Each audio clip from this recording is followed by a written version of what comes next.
If you like the story, you can support the author on Patreon. Link is in the description. Chapter 41. This Trainee Fatui Harbinger is too unreliable. 41. Above the waves, the Adepti and Shenhe fought with all their strength to hold back the relentless tide. Suddenly, amidst the shattered ice and swirling sea water, a solitary figure appeared atop the fractured icebergs. The Adepti and Shenhe turned to look, recognizing the mysterious man who had destroyed the Guizhong ballista. Believing that he was there to cause more trouble, Shenhe leapt from the broken ice, racing toward him. Just as she was about to reach him, she caught a glimpse of those golden eyes beneath the hood once more. But in the next instant, the golden eyes darkened, turning a deep, blood red, with a strange black pattern spreading across the pupils. Her spear hesitated, and Shenhe paused mid-attack. "It's you. Fancy meeting you again, Miss Shenhe," the man said calmly. "Aren't you supposed to be one of the Qixing? Why are you doing this?"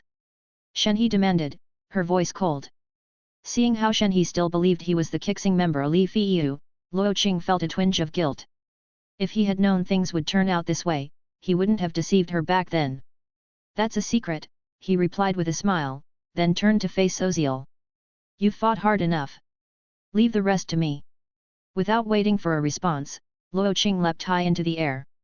A single thought echoed in his mind. Using Susanoo skill card, single use. Shenhe's confusion only deepened. What did he mean by "leave the rest to me"? Suddenly, a vast and dense purple energy burst from Luo Qing's body, enveloping him and rapidly expanding. A skeletal frame formed first, followed by flesh, a head, limbs, armor, wings, and twin blades. In mere moments, a colossal armored figure, resembling an Inazuma warrior with wings and dual swords, stood towering above the sea. The enormous entity was nearly equal in size to Oziel, and with those massive, razor-sharp blades, it even seemed to overshadow the ancient sea god. "What is that?" The Adepti above were stunned. They had barely managed to hold off the combined assault of Oziel and Baicht, and now the mysterious figure who had destroyed the Guizhong ballista had transformed into something they had never encountered before. Exhausted and on edge, they couldn't help but wonder if only Rex Lapis were still here. Yet instead of the expected chaos, they saw the massive purple figure spread its wings and charge directly at Oziel. On another part of the battlefield, Ganyu, who had not taken on her true form in ages, was beginning to falter. Battling both Oziel and Baicht alone, she had sustained multiple injuries, and her movements had slowed. In a moment of distraction, Ganyu failed to evade Oziel's powerful water vortex and was struck, plummeting toward the ocean below. She couldn't maintain her true form, and as she fell, she reverted to her human self. Watching Oziel's three-headed form loom above her, Ganyu was certain that this would be the end. But then, a gentle pressure enveloped her back. Looking over her shoulder, she saw a giant purple hand catching her mid-fall, and through the translucent energy, she glimpsed a familiar figure at the giant's core. Relief washed over her, and exhaustion pulled her consciousness into darkness. Meanwhile, Luo Qing was grateful he had arrived in time, otherwise, Ganyu's fall into the ocean would have complicated things greatly. With a thought, he directed the Susanoo to absorb Ganyu into its protective field, bringing her safely to his side. After confirming that she had only fainted from fatigue, Luo Qing finally exhaled in relief. In the Susanoo state, his colossal body felt as natural to him as his own. It was as if the giant and he were one, and there was no discomfort at all. Unfortunately, he couldn't use the power of Susanoo and his speech-based abilities at the same time, otherwise, his temporal zero skill could have been even more potent. He cast his gaze toward Oziel and Baicht, drawing his twin blades before letting out a thunderous roar. "The Qixing's Li Feiyu of Liyue is here. You shall not trample this land any longer." His proclamation stunned Ningguang, the Adepti, and everyone present. Was this Li Feiyu, the name they'd heard from the rumors? Was this the same man who had defaced Oziel's body with those ridiculous drawings and destroyed the Guizhong ballista? Hadn't he been the one causing trouble? Why was he now standing against the ancient sea gods?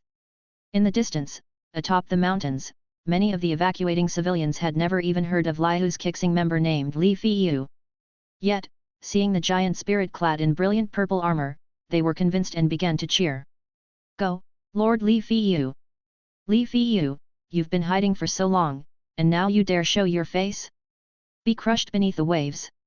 Oziel roared with rage, raising his massive arms to summon another tidal wave aimed directly at Luo Qing. The display convinced Ningguang and the adepti even more that Li Feiyu truly existed. There had to be some truth to it if Oziel's fury was directed at him. The Susanoo, with its powerful wings, effortlessly dodged Oziel's attacks, and Luo Qing soared into the sky, slashing his twin blades in a swift motion. Already wounded from the earlier strike of the Jade Chamber, Oziel's enormous frame lacked the agility of Luo Qing's nimble giant form. In just one move, Oziel's right head was severed, crashing into the sea below. The remaining two heads howled in agony, gathering a swirling blue energy in their maws, while Baish did the same, preparing a combined assault. In response, Luo Qing's right blade vanished, replaced by a glowing, ethereal shield, the legendary Yata mirror. The mirror, capable of changing its attributes to nullify any attack, absorbed the two monstrous beams of energy, rendering them harmless without forcing Luo Qing back even a single step. Once the attack subsided, Luo Qing spread his wings again, darting toward Oziel. Another flash of blades and Oziel's left head was gone, falling to the ocean below. Against Luo Qing, Oziel's movements seemed slow and clumsy, his massive body like an easy target. With two heads down, only the central one remained the most crucial. If that head fell, Oziel's fate would be sealed.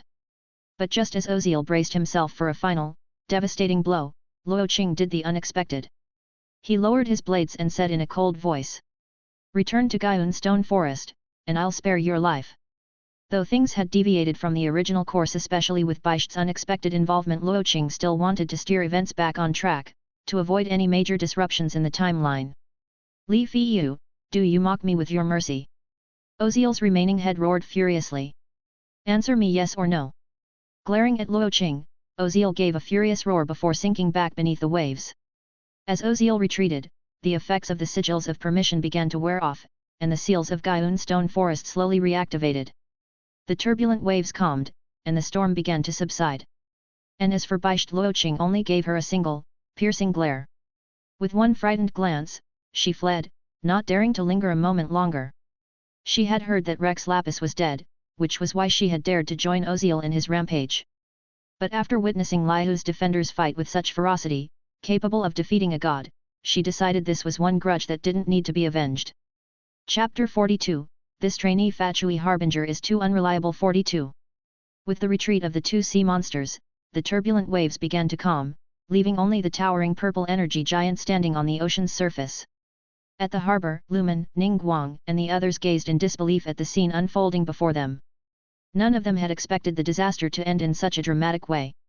That man who called himself Li Feiyu had enraged Oziel, destroyed the Guizhong ballista. Wasn't that all to ensure Oziel would break through their defenses and wreak havoc upon Liyue? If that was the case, then why had he stepped in to drive Oziel back at the last moment? Ningguang, who had always prided herself on her ability to maintain control over everything, now found herself confused and lost. No matter how complex or dire a situation, she had always been able to face it with poise. Yet now, for the first time, she felt like she was missing something vital. Even when Oziel and Baish had appeared together, she hadn't been as perplexed as she was now. As the group still struggled to process the unexpected turn of events, they watched the purple-armored giant, wielding dual blades, dissipate like smoke on the wind, vanishing as if it had never been there. "Ningguang, that man called Li Feiyu, is he really from Liyue?" Keqing asked quietly, walking up to Ningguang as she stared out at the now still sea. Many within the Qixing, particularly those not publicly known, took orders directly from Ningguang. Although that man had destroyed the Guizhong ballista, thus depriving them of one of their key defenses, he had also just helped to repel Oziel and Baish. Keqing was conflicted. Was he an ally or an enemy? "I have no information on him," Ningguang replied, her gaze distant. "Perhaps we should ask Miss Shenhe." Her eyes shifted toward the silver-haired woman standing among the shattered icebergs, holding her spear. "Shenhe, what are you doing here? You've used too much strength, and this place is dangerous. Go back to shore and rest," Cloud Retainer called out, flying to Shenhe's side with concern in her voice. "Master, about my senior sister," Shenhe began. "Do not worry, I will find her. You need to rest. We can discuss the rest later," Cloud Retainer reassured her. But as she prepared to spread her wings and fly toward the battlefield, Shenhe shook her head, her voice low. "Master, what I meant was, my senior sister. I think that man took her away." "What?" Cloud Retainer gasped in shock. Meanwhile, After forcing Oziel to retreat, Luo Qing quickly dismissed the Susanoo form, not wanting to linger and risk being pursued by the adepti. With Ganyu in his arms, he left the battlefield behind, moving through the storm toward the southern mountains. It wasn't as if he had intentionally decided to carry Ganyu away. The problem was that she was utterly exhausted, unconscious, and her once pristine black stockings were full of holes. Her celestial blue robes were tattered and stained red, mixing rainwater and blood as it dripped from her pale skin. Luo Qing wasn't sure what kind of constitution adepti had, but leaving Ganyu here in this state felt wrong. He couldn't, in good conscience, abandon her like this. Glancing back at where he had been watching the fight with Zhongli earlier, he realized the old man had already left, leaving Luo Qing with no one to hand Ganyu off to. With no other option, he activated Time Zero at full power and ran south, cradling Ganyu in his arms. Given the current state of Liyue, returning to the city wasn't an option. Fortunately, Luo Qing knew the locations of several Fatui outposts. One of them would have to suffice as a temporary resting place where he could tend to Ganyu's wounds. With the combination of Time Zero boosting his speed by 25 times and his enhanced physical condition, it wasn't long before Luo Qing reached an outpost near Liyue. Most of the Fatui stationed there had been called to Liyue harbor to wreak havoc, leaving the place deserted, save for some supplies and basic rations. Luo Qing carefully laid Ganyu down on a simple grass bed. After ensuring there were no monsters nearby, he reached into his system inventory and pulled out a medicinal item. Tenfold vitality pill, capable of healing all physical injuries, leaving the target completely restored. This blue-tier item was incredibly cost-effective, practically the king of healing items. But, its size and color. Luo Qing glanced at the fist-sized, light brown pill in his hand and muttered to himself, "This isn't a pill, it's a lump of medicine." Looking down at Ganyu's soft, pale pink lips, he hesitated. How was she supposed to swallow something this big? Just shoving it in seemed a bit too much. He winced at the thought. While Luo Qing pondered how best to administer the medicine, Ganyu stirred in his arms, murmuring softly in discomfort, her face twisted with pain. "Maybe if I crush it, that should work, right?" Luo Qing reasoned that the system didn't specify the pill had to be swallowed whole.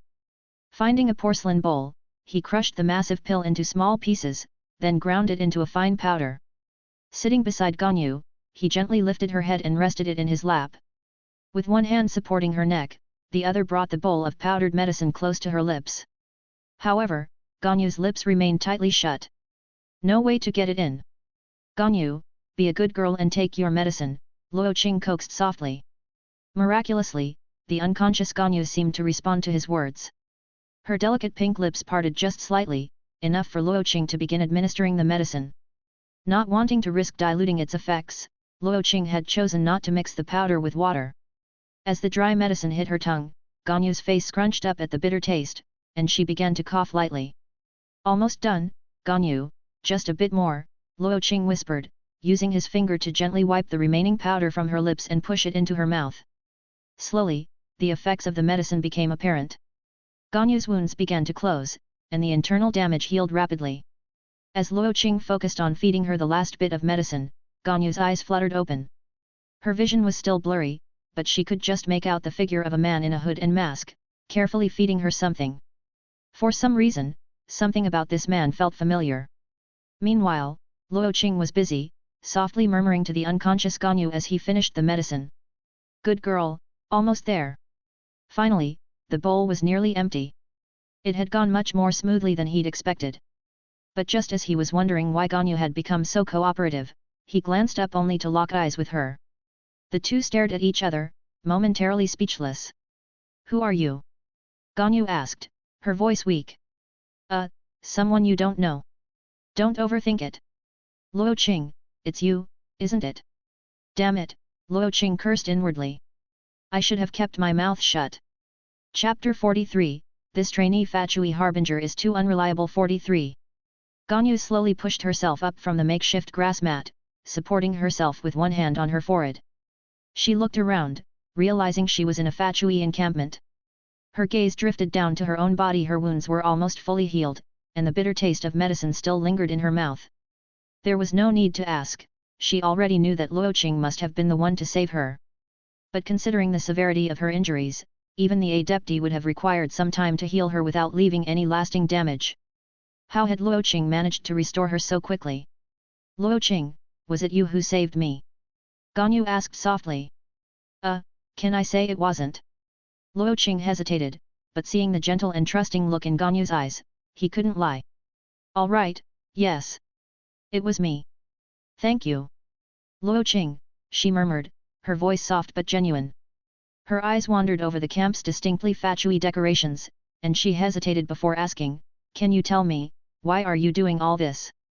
From what she understood, Oziel's attack and the tensions with the Adepti had all been orchestrated by the Fatui. In other words, if it weren't for them, these events might never have occurred. Even though she was grateful to Luo Qing for saving her, her doubts and the clash between their factions made it hard to fully trust him. Well, that's a bit complicated. Luo Qing sighed, realizing he had expected this question the moment he carried her away. He removed his hood and pulled down his mask, revealing his face. Yes, Ganyu, it's exactly as you suspect. We were behind all of this. He didn't attempt to shift the blame onto Child. After all, he was a trainee harbinger of Snezhnia's Fatui, and no matter what, he couldn't separate himself from their actions. Denying the truth would only make him look irresponsible. Why? Why would you do something like this? Ganyu's tone remained gentle, but her voice carried a hint of frustration and urgency. Luo Qing looked off into the distance, his expression serious. We're here for the Gnosis. As for why we had to go through all of this. He paused, then gave a regretful smile. Sorry, that's a secret. The agreement he had with Zhongli was not something he could share, and Child's involvement was nothing more than a convenient tool. There was no point in revealing that. Besides, even if he explained the truth, would Ganyu believe him? So, he decided it was better to say nothing. Eventually, when Zhongli revealed everything in a dream, Ganyu would understand. I see. Ganyu's hands clenched tightly at her sides. She looked at Luo Qing, realizing that he wouldn't divulge anything more, and slowly stood, taking a hesitant step back from him. She offered a slight bow. Thank you for saving me today, Mr. Luo Qing. I must return now. With that, she turned to leave. Ganyu, wait, Luo Qing called after her. Yes? Is there something else, Mr. Luo Qing? Never mind, it's nothing. You can go. All right. Without another word, Ganyu hurried back toward Liyue harbor. Watching her retreating figure, Luo Qing sighed, brushing his hair out of his eyes. He thought to himself that any goodwill he had earned from Ganyu had likely plummeted into the negatives once more. He had initially stopped Ganyu to ask her to keep his secret that he was the one behind the Li Feiyu identity. Although she probably hadn't heard him shout that name during the battle, she would certainly piece it together once she compared notes with Ningguang and the others. They would all realize that the Li Feiyu persona was his disguise. But then he reconsidered. Asking Ganyu, a devout Liyue Qing member, to keep the identity of a Fatui operative a secret was unreasonable. In the end, he decided to let it go. If the alias was compromised, then so be it. He could always create a new identity the next time he needed to stir up trouble.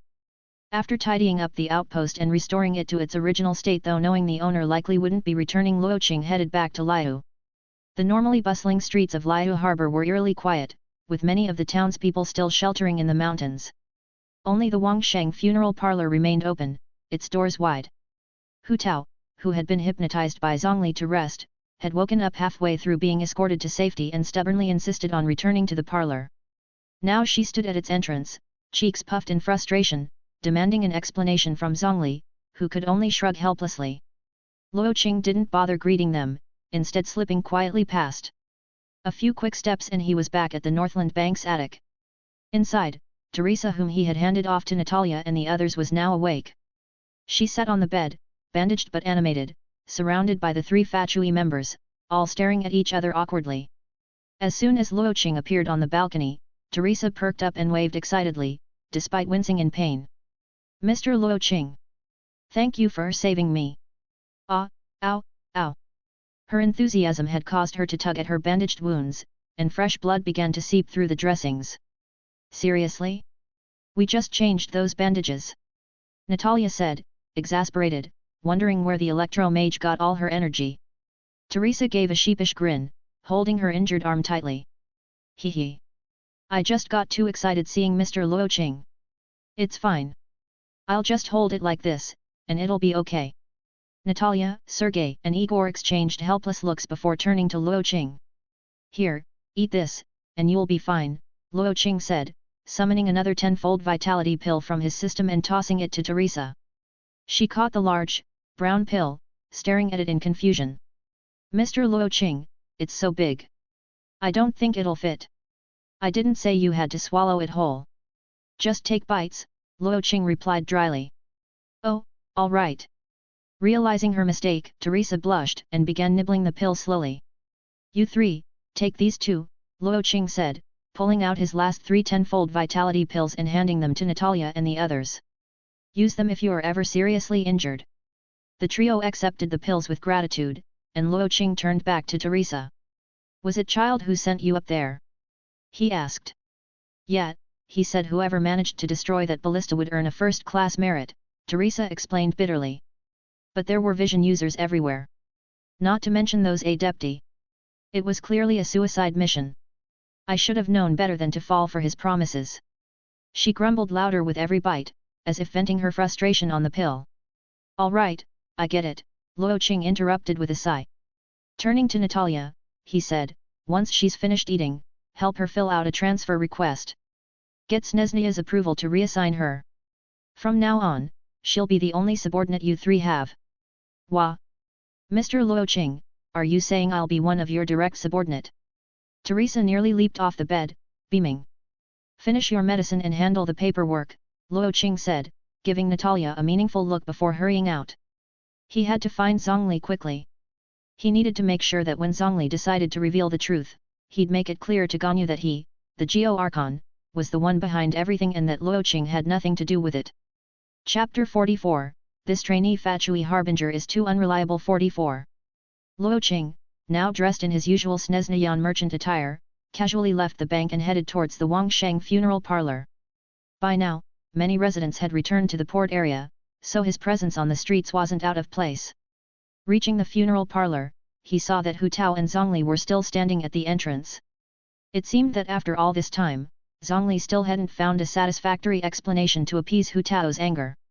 Hu Tao, her bare calves exposed, stood defiantly in front of the doors with her arms crossed, making it clear that Zhongli wouldn't be allowed inside without a proper explanation. Hey there, what's going on between you two? Luo Qing greeted them with a grin, feigning ignorance of the previous events. Humph, you'd have to ask Zhongli here. Hu Tao pouted, her displeasure evident. What kind of employee hypnotizes his boss and drags her away against her will? Luo Qing glanced at Zhongli's slightly resigned expression and couldn't help but think how difficult it must be for this stubborn, old bachelor to handle someone as lively as Hu Tao. Master Hu, Mr. Zhongli was only thinking about your safety, Luo Qing said gently, trying to sound earnest. Did you see how ferocious Oziel was earlier? If it hadn't been for that heroic young man, Liyue Harbor would have been in serious trouble. Maybe you could cut Zhongli some slack. While Hu Tao was known for her mischievous and carefree personality, she could be softened by gentle persuasion. Luo Qing's soothing words had an effect, her expression softened slightly. Humph. Regardless, Zhongli ignored my wishes and forced Yuguan to hypnotize me and take me away. I'm very upset about this. She declared, cheeks puffed with indignation. But, if it doesn't happen again, I'll let it slide. Do it one more time, and I'm docking your pay. With that, Hu Tao turned on her heel and marched back inside, leaving Zhongli and Luo Qing standing alone at the door. As they watched Hu Tao disappear up the stairs, Luo Qing finally relaxed and turned to Zhongli. So, Zhongli, did you feel what it's like to have a daughter? He teased. You know, each piece of furniture in the Wangsheng funeral parlor has a deep history. The master is only acting out of a deep sense of duty to protect it, Zhongli said, dodging the question. I'm asking if you're exhausted yet, Luo Qing replied with a smirk. Perhaps a little. There we go. Luo Qing laughed, patting Zhongli's shoulder.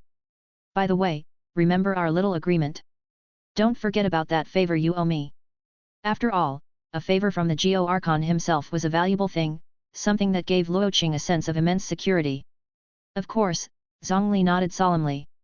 A promise is a contract. I will remember it. Luo Qing's display of power had exceeded his expectations. The mysterious nature of his abilities intrigued Zhongli, as they seemed foreign to this world, a detail that only piqued his curiosity further. Oh, and there's one more thing I'd like to ask, Zhongli, Luo Qing said, his expression turning serious. Go ahead. If I'm not mistaken, you're planning to eventually reveal your true identity to them, right? Zhongli hesitated, then nodded. Yes, that's my intention. Before he could say anything else, Luo Qing suddenly grabbed Zhongli's hand, his face earnest and slightly frantic. Then please, make sure you wait until Ganyu is asleep before you visit her in a dream. And, if you don't mind, could you specifically tell her that I'm not to blame for any of this?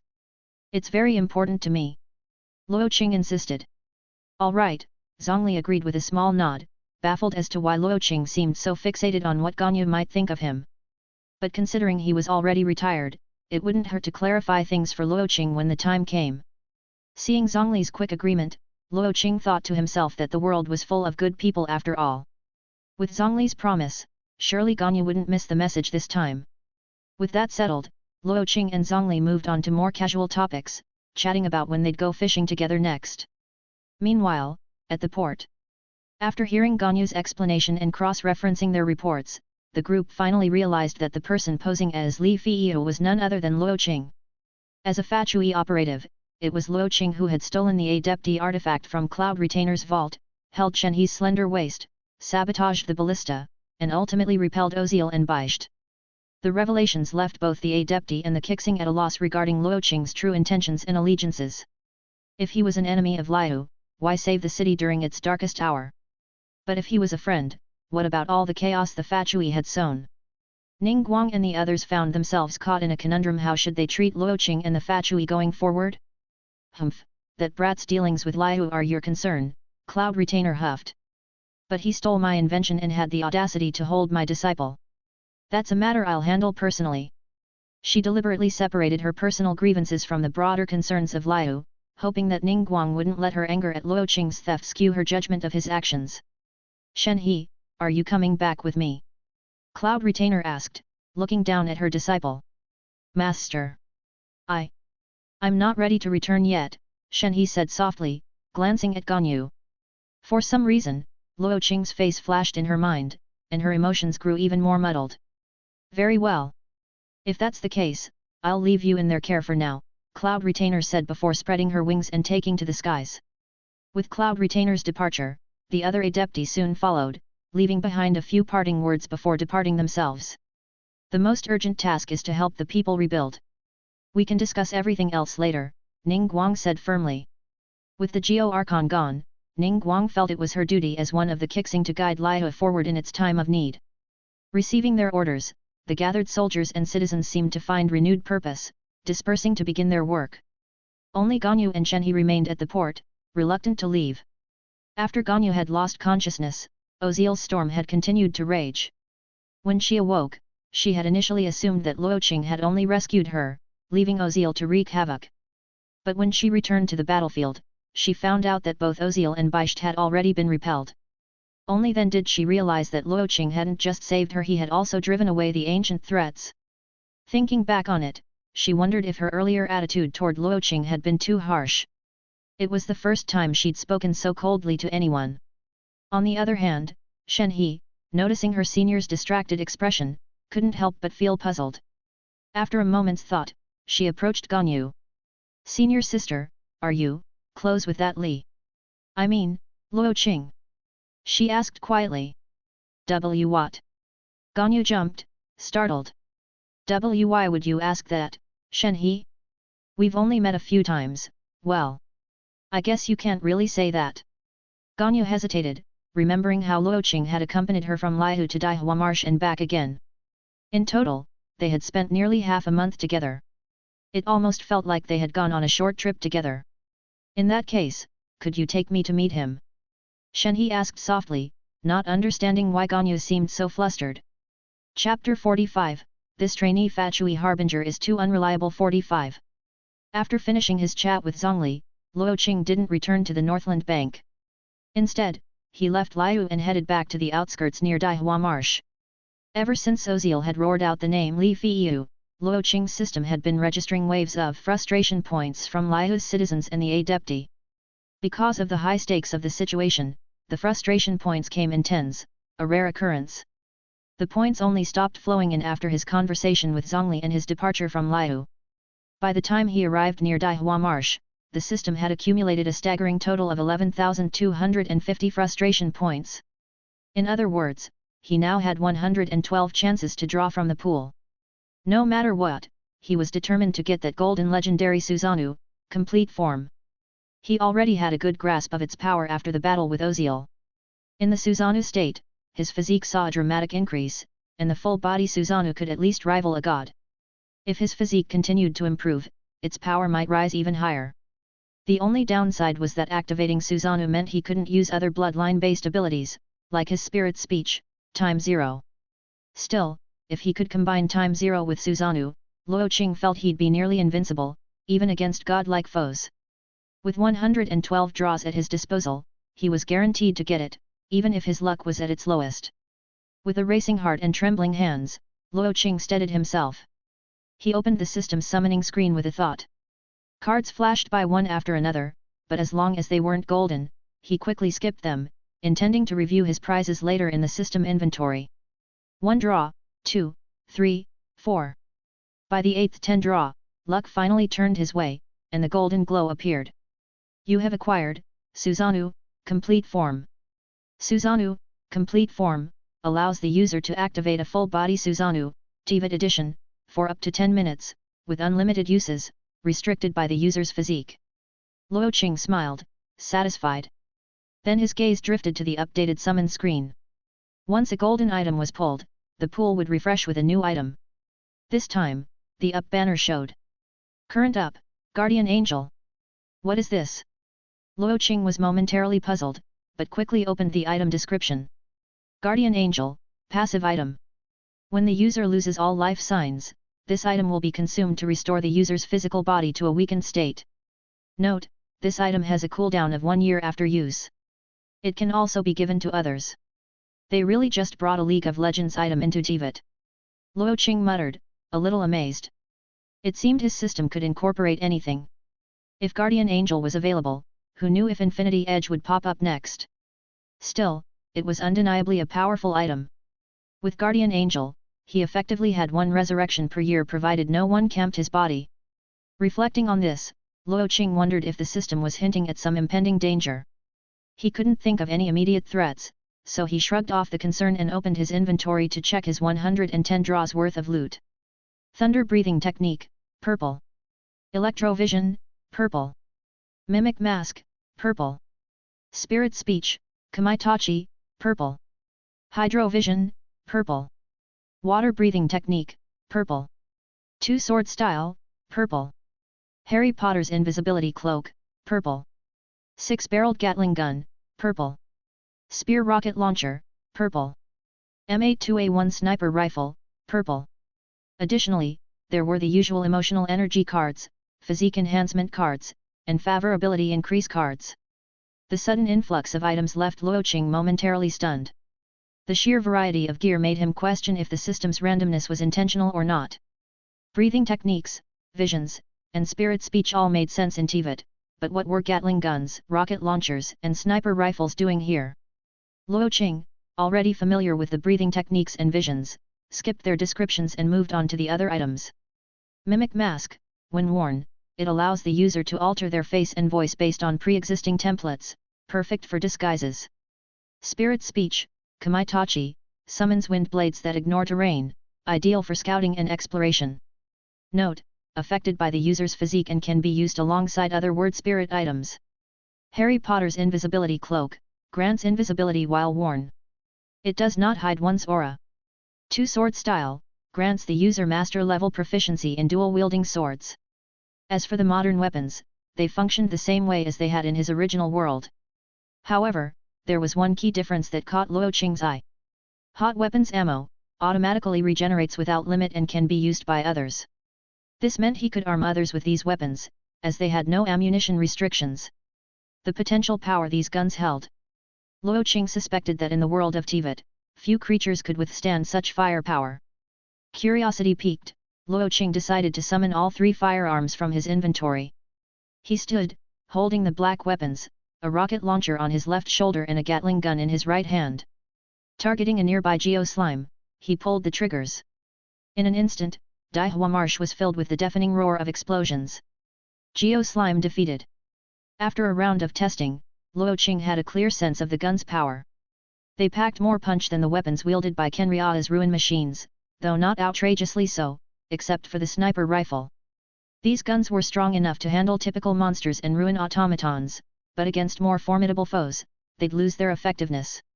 They were likely rated as purple items primarily because of their unlimited ammunition, a game-changer in prolonged battles. Had he received these when he first arrived in Teyvat, they would have been invaluable. But now, they were somewhat redundant. Anything he could take down with these, he could easily handle with his own abilities. Suddenly, Luo Qing had an idea: he could give these weapons to someone else. After all, besides the newly recruited Teresa, he had 3 trusted subordinates. Natalia, Sergei, and Igor had been pulled straight from the training grounds to serve him, never having experienced the field as the regular Fatui soldiers did. Following him would inevitably expose them to danger. These 3 firearms might be the perfect tools to help them defend themselves. 5 a day chapter updates are ending soon, double frowny face, however bonus chapters are still a thing. It's by hitting the 30, 40, 50 then 100 mark. Then possibly 200. So you can get an extra 5 bonus chapters a week. Not a day, just 5 extra. You can also just go check out my Patreon, only $7. If there are any mistakes let me know. Chapter 46, this Trainee Fatui Harbinger is too unreliable. 46. After testing out the new items, Luo Qing returned to the Northland Bank. Teresa, who had been covered in wounds earlier, was now fully recovered. The damaged parts of her alchemist uniform now revealed smooth, unblemished skin. Not a single scar remained. Initially, Natalia and the other 2 didn't think much of the pill Luo Qing had given Teresa, assuming it was just an effective healing medicine. But when they saw Teresa's wounds visibly closing up, they realized how powerful the fist-sized, brown pill really was. With Teresa's numerous sword wounds completely healed in minutes and without leaving any scars, they recognized that it was truly a miraculous remedy.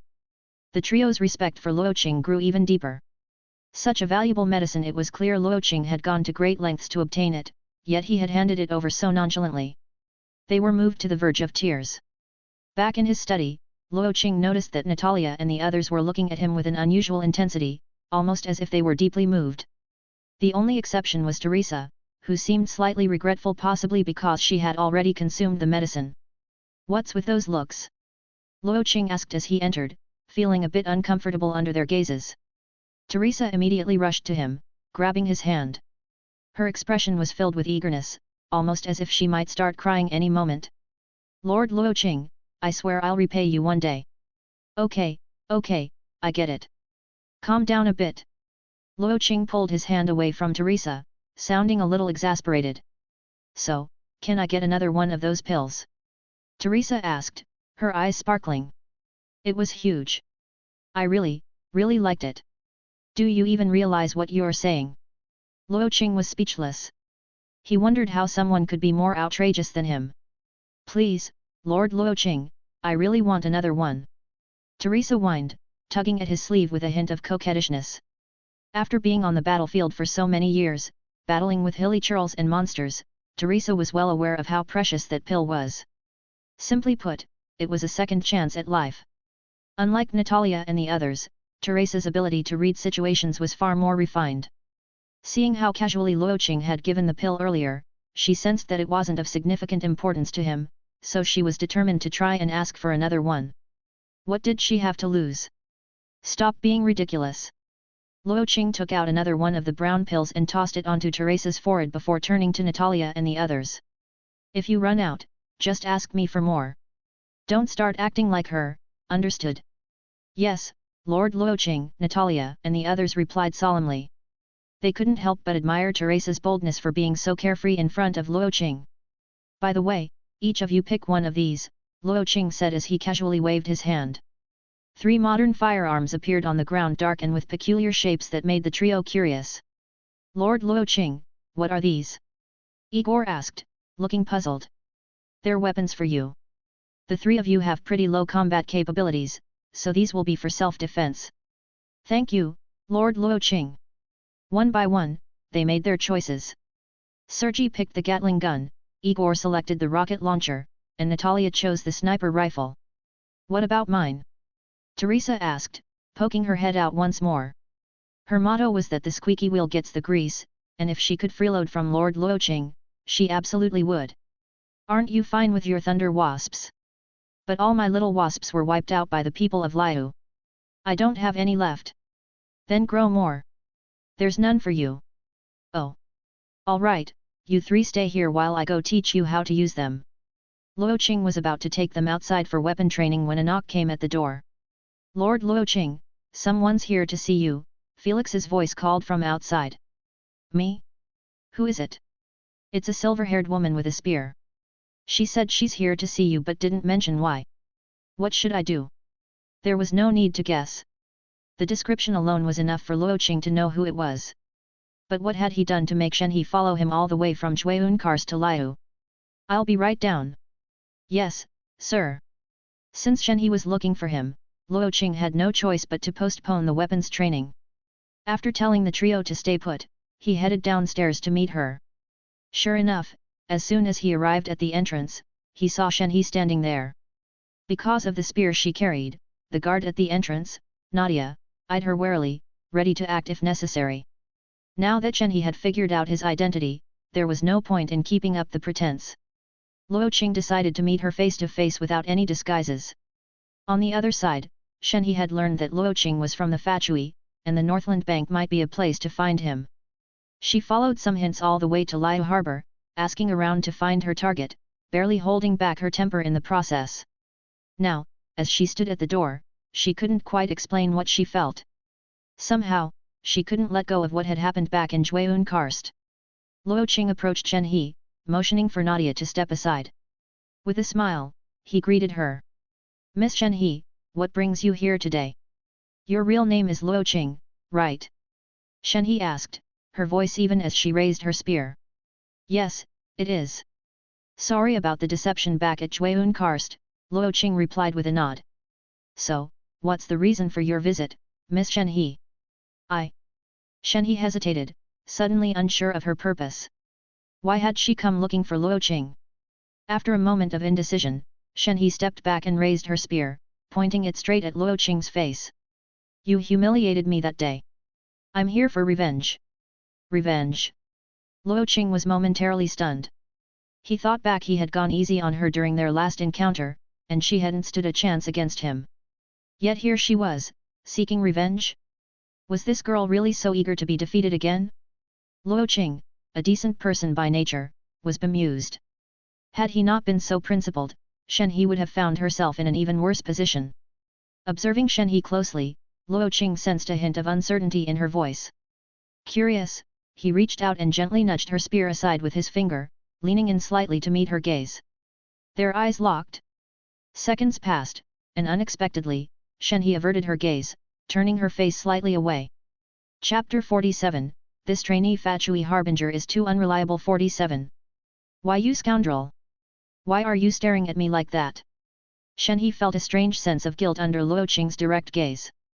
But then she quickly caught herself. She was here for revenge, after all. What was there to feel guilty about? Her frustration mounting, she lifted her spear higher, the tip almost touching Luo Qing's face. Luo Qing couldn't help but find her reaction adorable. What a stubborn girl, he thought with a smile. So, Miss Shenhe, how do you plan to get your revenge? Shenhe hesitated, then coldly declared, we're going to fight again. A duel. Luo Qing shook his head apologetically. I'm sorry, Miss Shenhe. The Northland Bank has been very busy lately, and I have a lot of responsibilities. I just don't have the time for a duel right now. If you refuse, don't blame me for getting rough right here. Shenhe threatened, sounding almost desperate as if she'd actually make good on it. Miss Shenhe, I'm the official representative of Snezhnia in Liyue, and this is the Northland Bank. If you attack me here, you'd risk causing a diplomatic incident, Luo Qing said casually, confident she wouldn't act on her threat. Even if Shenhe did try something, with his time-zero ability, she wouldn't be able to touch him. Shenhe faltered, unsure. She wasn't well versed in political matters, and Luo Qing's words made her worry that the situation was as severe as he suggested. Her raised spear wavered, and she seemed uncertain whether to lower it or not. Then, when will you be free? She asked, her voice quieter. That's hard to say. Luo Qing glanced around. A crowd had gathered, drawn by the sight of a young woman confronting a man with a spear in the middle of the street, a scene far too unusual to ignore. Miss Shenhe, there are too many prying eyes here. How about we go inside and talk? Shenhe hesitated, but seeing the crowd growing larger, she reluctantly nodded and followed Luo Qing into the bank. Once inside, she no longer brandished her spear. Give me a specific time, she demanded. Sorry, Miss Shenhe, I really don't know, Luo Qing replied. If you won't tell me, I'll just follow you until you're free. Shenhe said, her tone cold and resolute. Luo Qing was taken aback. Does that mean you'll even sleep next to me when I rest, Miss Shenhe? +1 frustration value from Shenhe. You rogue. Shenhe's cheeks turned pink, and she angrily raised her spear once more, forgetting they were inside the Northland Bank.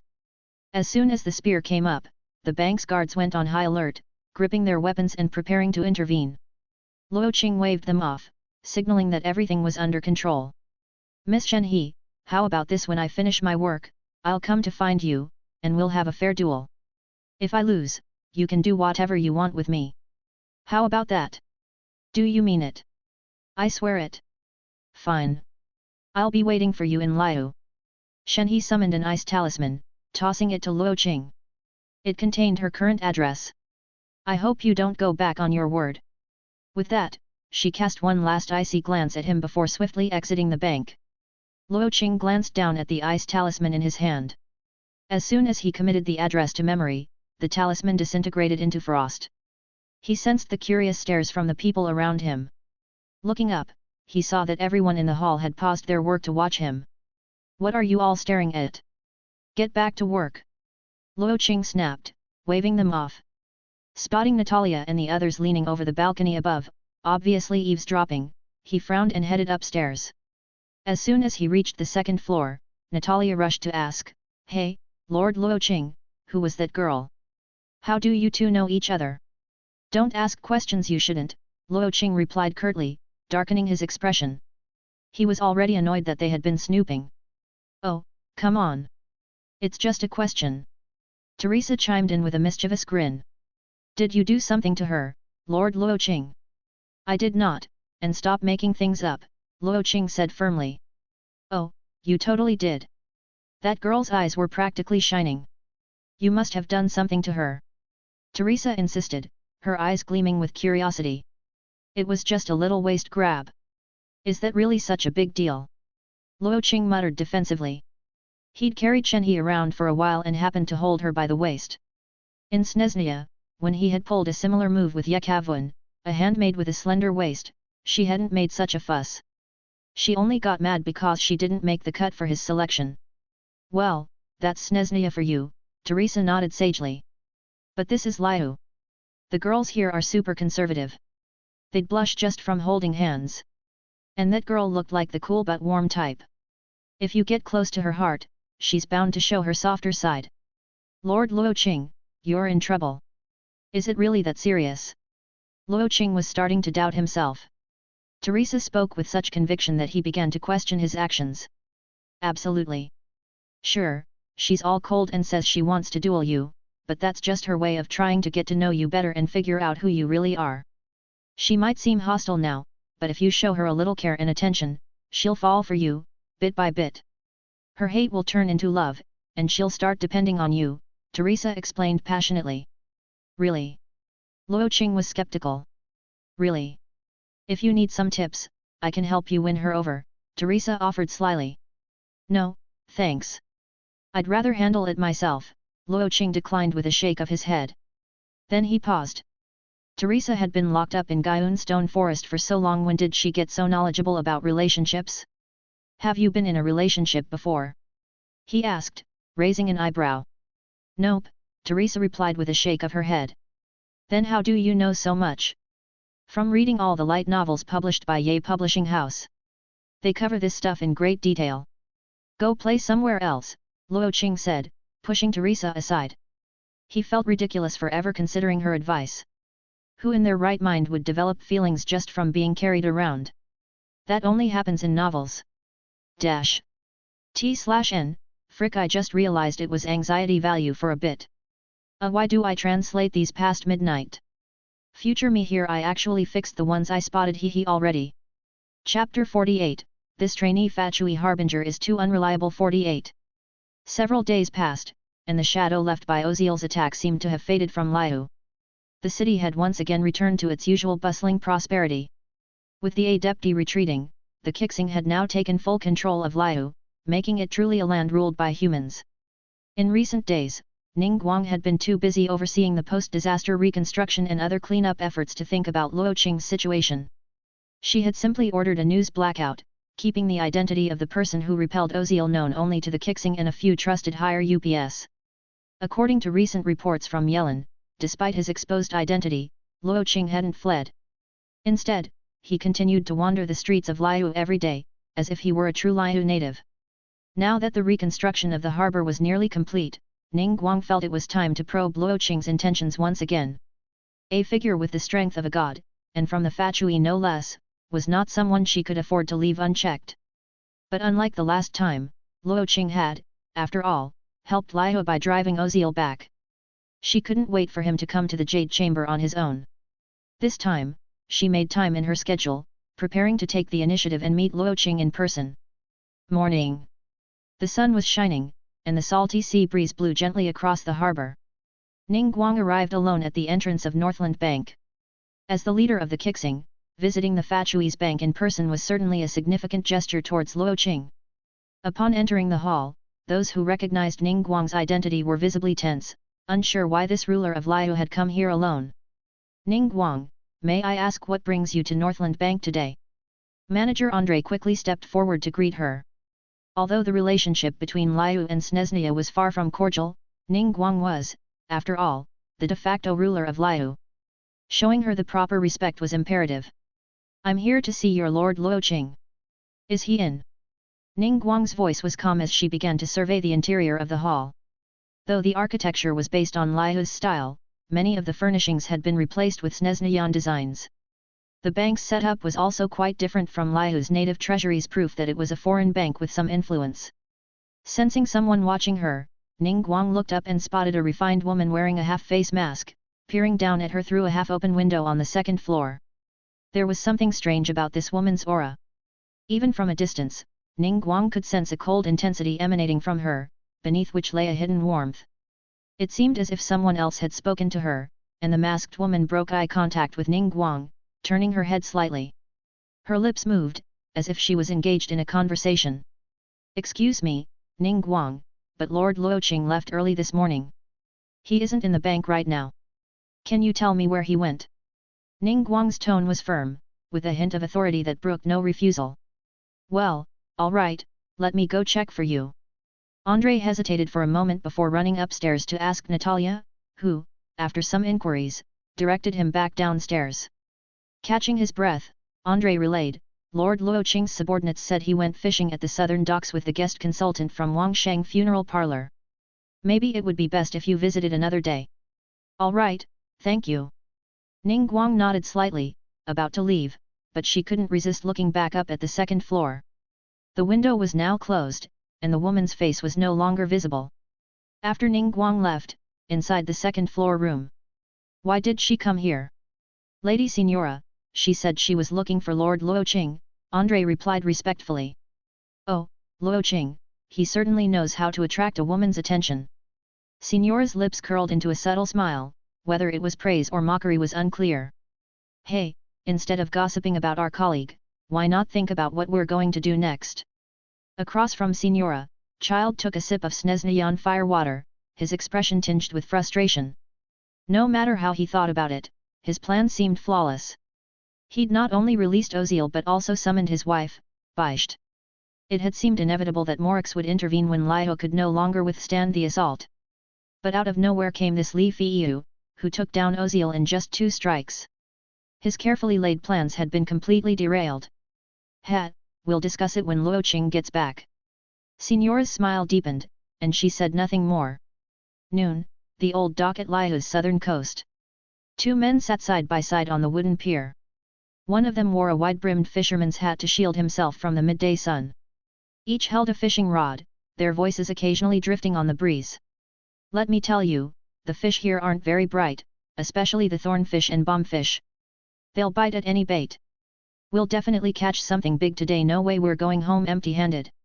Lady Hu Tao said that if we catch something big, we can bring it back, and she'll personally cook it. Hu Tao cooking?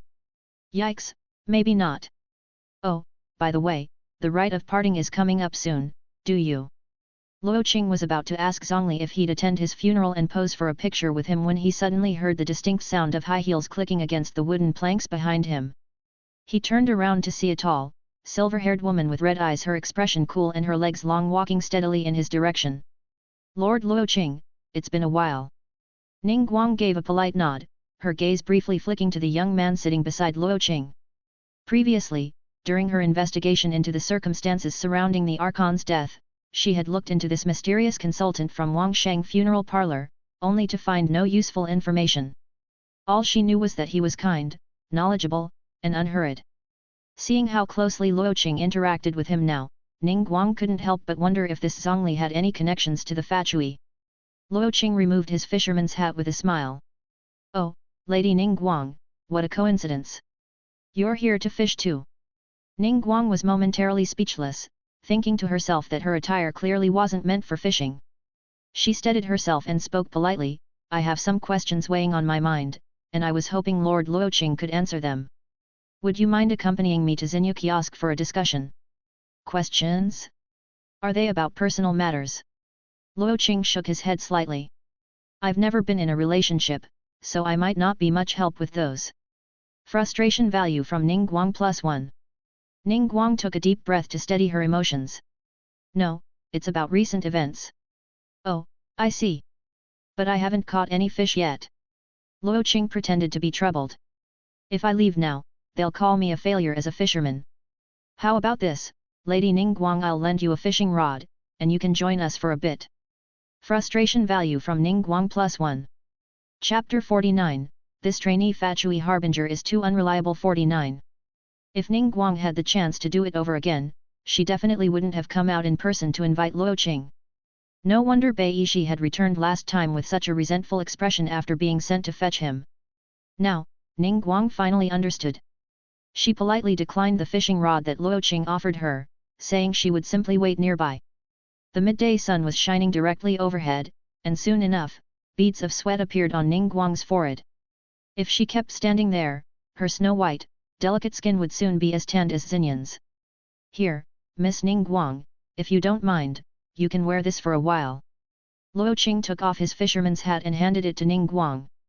Though the straw hat didn't exactly match her elegant attire, Ningguang was still a woman who cared about her appearance.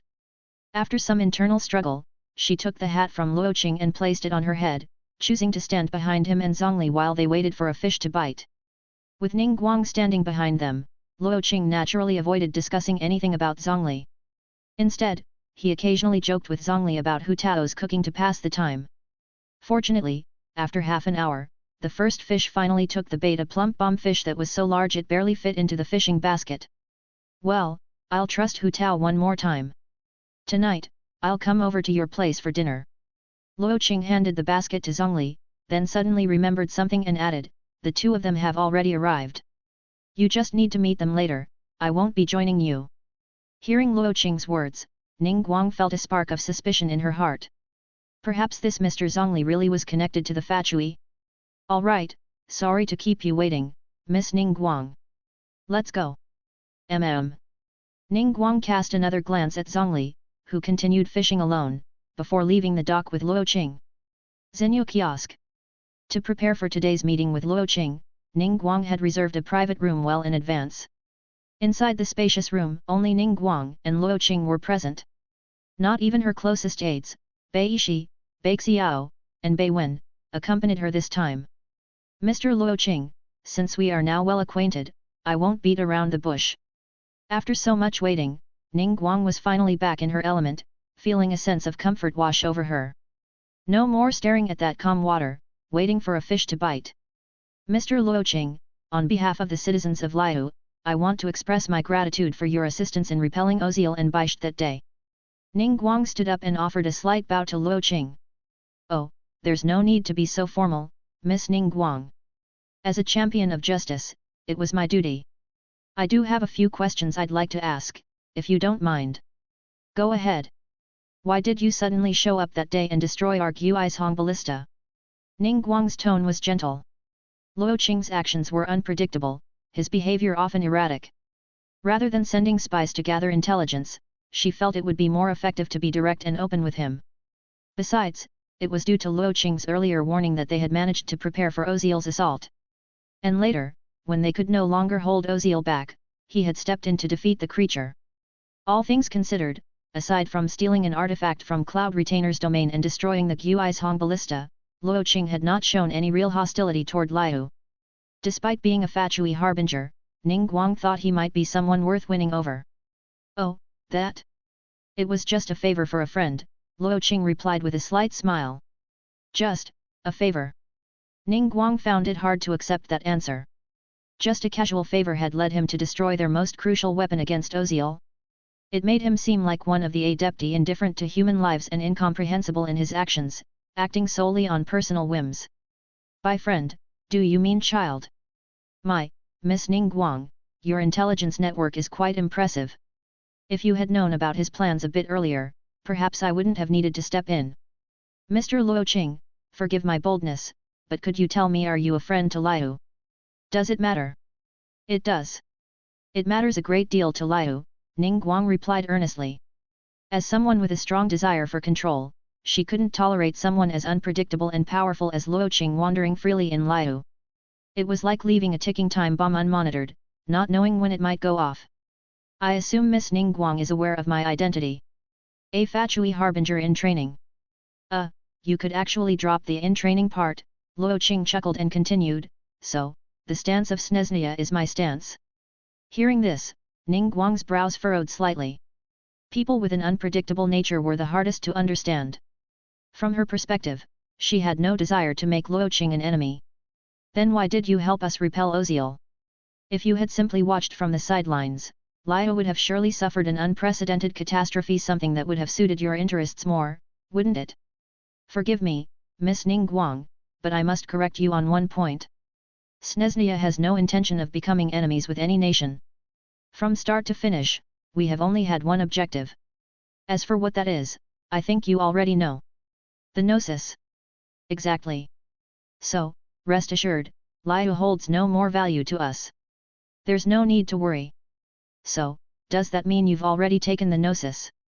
Ah, now that's your conclusion, not mine. I didn't say that. Luo Qing smiled knowingly. As much as he disliked being cryptic, his position as a harbinger meant he couldn't reveal everything outright. Well then, that's all I can share. Thank you for your hospitality, Miss Ningguang. With that, Luo Qing stood up and turned to leave. After taking a few steps, he suddenly stopped and turned back around. Is there something else, Mr. Luo Qing? Ningguang asked, slightly puzzled by his sudden return. Can I take the food here to go? I might be starving tonight. Frustration value from Ningguang +1. They had been so engrossed in conversation that neither of them had touched their food, and considering he'd be dining at Wang Sheng funeral parlor tonight. While Luo Qing did trust Hu Tao's culinary skills, he thought it wise to have a backup meal ready just in case. Carrying a stack of takeout boxes, Luo Qing returned to Northland Bank. As soon as he opened the door, he overheard a lively conversation in the lobby. Child, we're colleagues.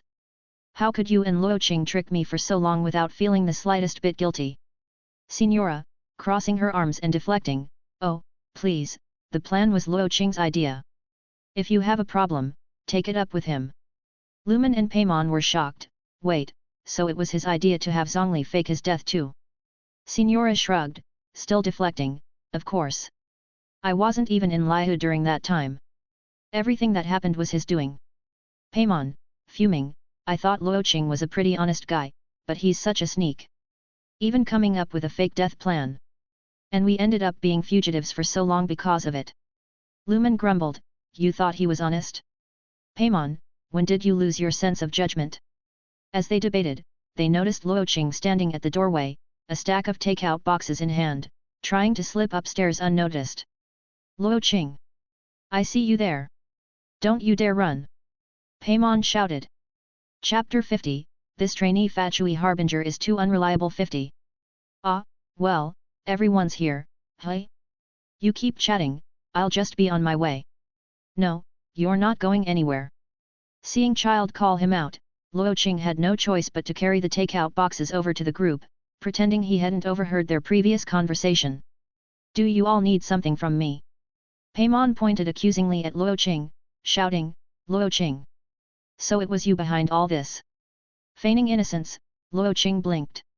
Hey? What did I do? I have no idea what you're talking about. Don't play dumb. It's obvious you've been planning everything that's happened in Liyue. Oh, you mean that? Realizing he couldn't fool them any longer, Luo Qing decided to come clean. Glancing at Zhongli, who was standing by silently with a wise expression, he shifted the blame with a grin. I was just the schemer, really. The true mastermind was Zhongli. After all, if he hadn't approved, none of us would have dared to act in Liyue. It's not like we could have taken on him all at once, right? Isn't that right, Lord Tartaglia? Child's expression darkened. He was technically Luo Qing's superior, yet he often felt like he was the one being led around by the nose as if he were Luo Qing's subordinate. Luo Qing, do you want to fight? Ah, no thanks. Too many people want to fight me lately. My schedule's a bit full. Well, if Zhongli had truly wanted to put a stop to everything, he could have done so easily. A god's power would have quickly calmed the storm, right? Paimon reasoned. Lumine shook her head. Not necessarily. Just look at Mondstadt next door. That's true. Anyway, Luo Qing said with a carefree shrug, the plan was mine, but Zhongli gave the final approval. If you've got a problem, you can take it up with him. I've got things to do, so I'll be going now. Luo Qing gave Zhongli a friendly pat on the shoulder, acting like they were the best of buddies. Child and Signora observed this interaction thoughtfully. Even though they both acted casually around Zhongli, knowing his true identity as a god meant they still maintained a level of caution. They were well aware of what could and couldn't be done. Casual gestures like patting him on the shoulder? That was something neither of them dared to attempt. After a few more minutes of small talk, Luo Qing carried the takeout boxes upstairs. He called his 4 subordinates to join him, and they began devouring the food together. With dinner at the Wangsheng funeral parlor still uncertain, Luo Qing figured it was best to fill up now. As they were eating, the sounds of footsteps echoed in the hallway. It seemed the conversation downstairs had come to an end. Soon after, Rosalind pushed open the door and stepped inside. Luo Qing raised his chopsticks and greeted her with a smile. Oh, Lady Signora! What brings you here? Have you eaten yet? Care to join us? No thanks. Enjoy your meal. Rosalind looked disdainfully at the takeout boxes, then made her way to the sofa and sat down, speaking calmly. I'll make sure to report the success of the operation to recover the Geo Archon's Gnosis accurately to Her Majesty. It won't be long before you are formally promoted to the 12th Harbinger. Luo Qing chuckled. Thank you, Lady Signora. But if you have a favor to ask of me, why not just get straight to the point? You're certainly smarter than Tartaglia. Rosalind crossed her legs and sneered. I have matters that require someone's supervision. It takes too long to travel back to Snezhnia. I'm Lord Tartaglia's subordinate. If it's a matter of reassigning duties, perhaps you should discuss it with him first, Luo Qing suggested, suspecting that this had something to do with Inazuma. Rosalind crossed her arms confidently. I'm the 8th Harbinger, and he's the 11th. Do I really need his permission? Well, she wasn't wrong. All right, what's the task? Luo Qing asked, setting down his chopsticks. Just so you know, I'm not interested in taking the blame for anything shady. Rosalind glanced at Luo Qing's 4 subordinates, smirking. Fine, let's talk in private. All right, Natalia, you and the others wait outside for a bit. We'll finish eating later. Yes, Lord Luo Qing. Natalia and the others quickly swallowed their food, glanced at Rosalind, and then hurried out of the room. Once they were alone, Rosalind continued, although your current rank doesn't require you to know this, you'll soon be the 12th Harbinger, so it doesn't matter if I tell you. The plan to recover the Raiden Shogun's Gnosis is reaching a critical stage. If it weren't for a direct order from Her Majesty, I wouldn't be returning to Snezhnaya at this time. While I'm gone, I need someone to oversee things in Inazuma. Inazuma? That place sounds a little dangerous, Luo Qing replied, feigning hesitation. And if all I get are words, it's hard for me to be motivated. Rosalind sneered. Humph, I'm not asking you to go toe-to-toe with the Raiden Shogun. Everything is already in place. All you have to do is keep an eye on those fools and make sure they follow the plan. Isn't manipulation your specialty? Luo Qing shook his head. I'll need additional compensation. Frustration value from Rosalind +1. Fine, what do you want? Luo Qing hesitated for a moment before grinning. How about you? Frustration value from Rosalind +1. You better watch your mouth, or I can't guarantee what will happen next. Rosalina's eyes glinted coldly, and a thin layer of frost formed on Luo Qing's hair, turning it ice blue. Just joking, Luo Qing said with a smirk, brushing the ice off his hair. He then stepped closer, standing over her. I'll go to Inazuma in your place, Lady Signora, but I'll need you to do something for me in return. Luo Qing's imposing stance made Rosalind slightly uncomfortable, so she leaned back into the sofa, crossing her arms and meeting his gaze. Fine. What's the favor? It's something that will benefit both of us. When you return to Inazuma, I'll tell you. Humph, you're starting to sound like the doctor. Rosalind scoffed and got up to leave. The ship to Inazuma departs in a month. Make sure you wrap up whatever business you have in Liyue by then. Rosalind had never truly seen the extent of Luo Qing's abilities. Her arrogance and self-assuredness made her believe no one would dare challenge her. If she knew what Luo Qing had in mind, she might have regretted agreeing so quickly today. As soon as she left, Natalia and the others eagerly returned, ready to continue their interrupted meal. Lord Luo Qing, what did Lady Signora want? Teresa asked with innocent curiosity. Nothing much. Just wanted me to watch over things in Inazuma for a while. Luo Qing replied offhandedly, though his thoughts wandered elsewhere. If he ended up stealing away one of Her Majesty's most trusted subordinates, she wouldn't be too angry, right? T/N, aha, I lied, it was Natalia all along. Muho how hua okay, I'm gonna sleep now. Future me here, please ignore whatever I said at top. Chapter 51, this Trainee Fatui Harbinger is too unreliable. 51. Evening. Having agreed at noon to meet Zhongli and sample Hu Tao's cooking at the Wangsheng funeral parlor later, Luo Qing strolled over just as the sun began to set. He had already witnessed Hu Tao's culinary skills a few times before. It's not that her cooking was bad, it's just that it leaned a little too much into the realm of mysticism. No one ever knew what might come out of her kitchen. In the back kitchen of the Wangsheng funeral parlor, Hu Tao was busy in an apron, dealing with the fish Luo Qing had caught that morning. Should I gut it first, or scale it? Why doesn't the cookbook say anything about this? Ugh, this smell is so strong. Unable to find Zhongli in the front hall, Luo Qing made his way to the back kitchen. The attendants at the parlor, familiar with his relationship with both the parlor's master and Zhongli, let him through without question. Yo, Master Hu, prepping some fish. Ah, Luo Qing. You came at the perfect time. Upon hearing Luo Qing's voice, Hu Tao hastily put down her kitchen knife and eagerly asked, do you know whether I should scale the fish first or gut it? The Liyue cuisine guide doesn't say. Luo Qing glanced at the half-alive fish on the counter, already hacked open in several places, and felt a sudden sense of dread. It seemed his catch from today was doomed to be wasted. Master Hu, maybe we should get someone who actually knows how to cook too. No way. I promised I'd cook today. How could I break my word? Or do you just not trust my culinary skills, Luo Qing? Hu Tao said with determination. Fine, you should scale it first. Got it. Now, you go wait in the front. I've got this covered. Once Zhongli comes back, we'll start dinner.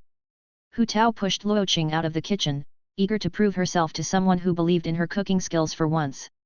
Listening to the strange sounds emanating from the kitchen, Luo Qing couldn't help but feel a slight sense of unease. After waiting a while in the front hall, Zhongli returned from his walk. Seeing the look on Luo Qing's face, Zhongli knew that dinner would likely not go as expected. The two men stood at the entrance, gazing out at the distant coastline. Hey, Zhongli, you're pretty good at cooking, right? Luo Qing asked. A dear friend of mine once taught me a few things about the culinary arts, so I suppose I have some knowledge. Then why haven't you taught Hu Tao? She doesn't even know how to clean a fish. Zhongli shook his head slightly. I have discussed cooking techniques with her, but her perspective on food is rather unique, and I couldn't convince her otherwise. Ah, well. I just hope my fish gets a proper send-off, Luo Qing sighed. Before long, the thick scent of smoke wafted from the kitchen. Luo Qing and Zhongli were just about to head over to see what was going on when Hu Tao burst out with a large pot of fish soup in her hands. Success! Come on, try it. My special golden fish soup. Luo Qing peered into the pot. Inside the light yellow broth floated the charred remains of the fish, blackened as if it had been set ablaze. Swallowing his nerves, Luo Qing said, Zhongli, you're in good health. Why don't you try it first? Very well. Zhongli reluctantly picked up a pair of chopsticks. Not wanting to hurt Hu Tao's feelings, he picked up a piece of the fish and put it into his mouth. Crunch! Who could have guessed that the fish in the soup would be crispy? The taste is unique. The parlor master certainly put her heart into it, Zhongli said with a slight nod. Hee. I told you I worked hard on this. Hu Tao beamed, then turned to Luo Qing with expectant eyes. All right, Luo Qing, your turn. Sure. Dash. Luo Qing staggered out of the Wangsheng funeral parlor, holding his back. Next time Hu Tao decides to cook, he swore he would stay far away. Her cooking skills were on par with that of someone else he knew from Inazuma. Feeling something strange churning in his stomach, Luo Qing decided to take a stroll to aid his digestion before returning to the Northland Bank. As he walked through Liyue's southern residential area, he noticed that many people were out enjoying an evening stroll. But not far ahead, raised voices caught his attention. Looking over, he saw a silver-haired woman, Shenhe, surrounded by a few men who seemed to be arguing with her. The leader of the group was grinning arrogantly. Miss, all my buddy did was ask if you wanted to grab a drink with us. Did you really have to hit him? That's a bit extreme, don't you think? Shenhe's expression was cold and indifferent as she replied, he was disrespectful, and brought it on himself. Ha, feisty, aren't you? Well, let me tell you, unless you cough up at least 100,000 mora, you're not going anywhere tonight. You. Shenhe clenched her fist, ready to deal with them swiftly. But before she could act, the men surrounding her vanished in an instant. By the time she looked around again, they had fallen into the river, swept away by the strong current into the sea. Standing before her, Luo Qing's golden eyes dimmed, returning to their normal Liyue black. Hey, Shenhe, out for a walk too? Luo Qing asked with a smile, showing no concern for the men now floating downriver. He wasn't the type to waste time dealing with scoundrels like them. You. Shenhe hesitated for a moment, then spoke in a low voice. Are you free now? Nope. Then why did you come find me? Shenhe turned away, not bothering to look at Luo Qing, and started walking in the opposite direction. Back at the Northland Bank, he'd nearly pushed her to the point of fighting him, and now here he was again, showing up uninvited. If he wasn't here to fight, then she had nothing to say to him. Luo Qing, clearly amused by the cold, disdainful look Shenhe was giving him, quickly followed after her. Have you eaten yet, Shenhe? No. Shenhe's reply was cold, and she didn't bother glancing in his direction. How about I treat you? We could go to Xinyu Pavilion. No need. Despite Shenhe's icy attitude, Luo Qing wasn't bothered. After thinking for a moment, he grinned and added softly, but if you agree, maybe I'll suddenly have some free time. The moment the words left his mouth, Shenhe stopped in her tracks. After a long pause, she slowly turned around. Really? Of course. Luo Qing nodded.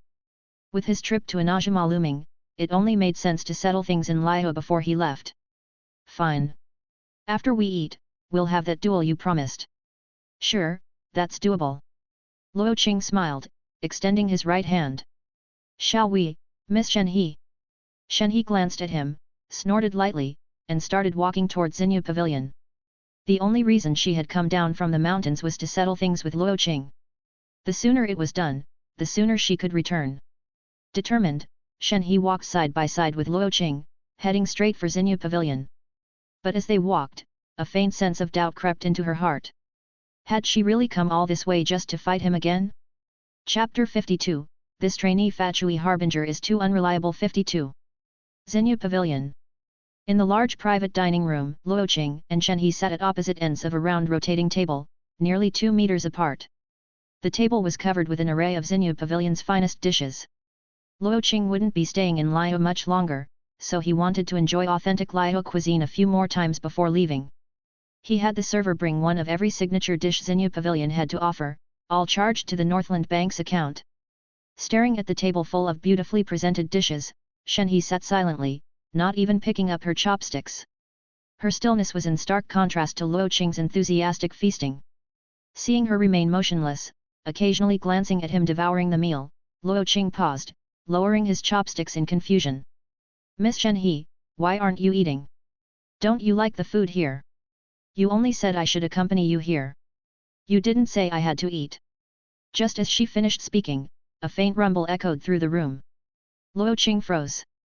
There were only 2 of them in the room, and his stomach was already full of delicacies, including Hu Tao's infamous golden fish soup, so the sound clearly hadn't come from him.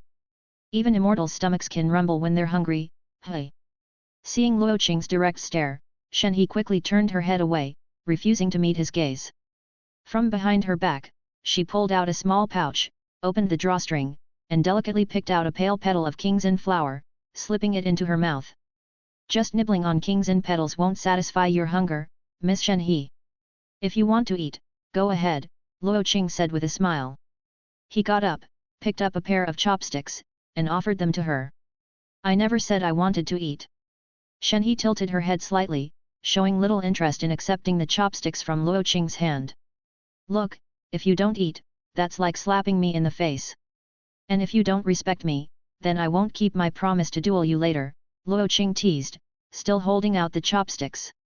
By now, he felt he had figured out Shenhe's triggers. Not in a bad way, just her personality. A girl with an aloof yet adorable demeanor.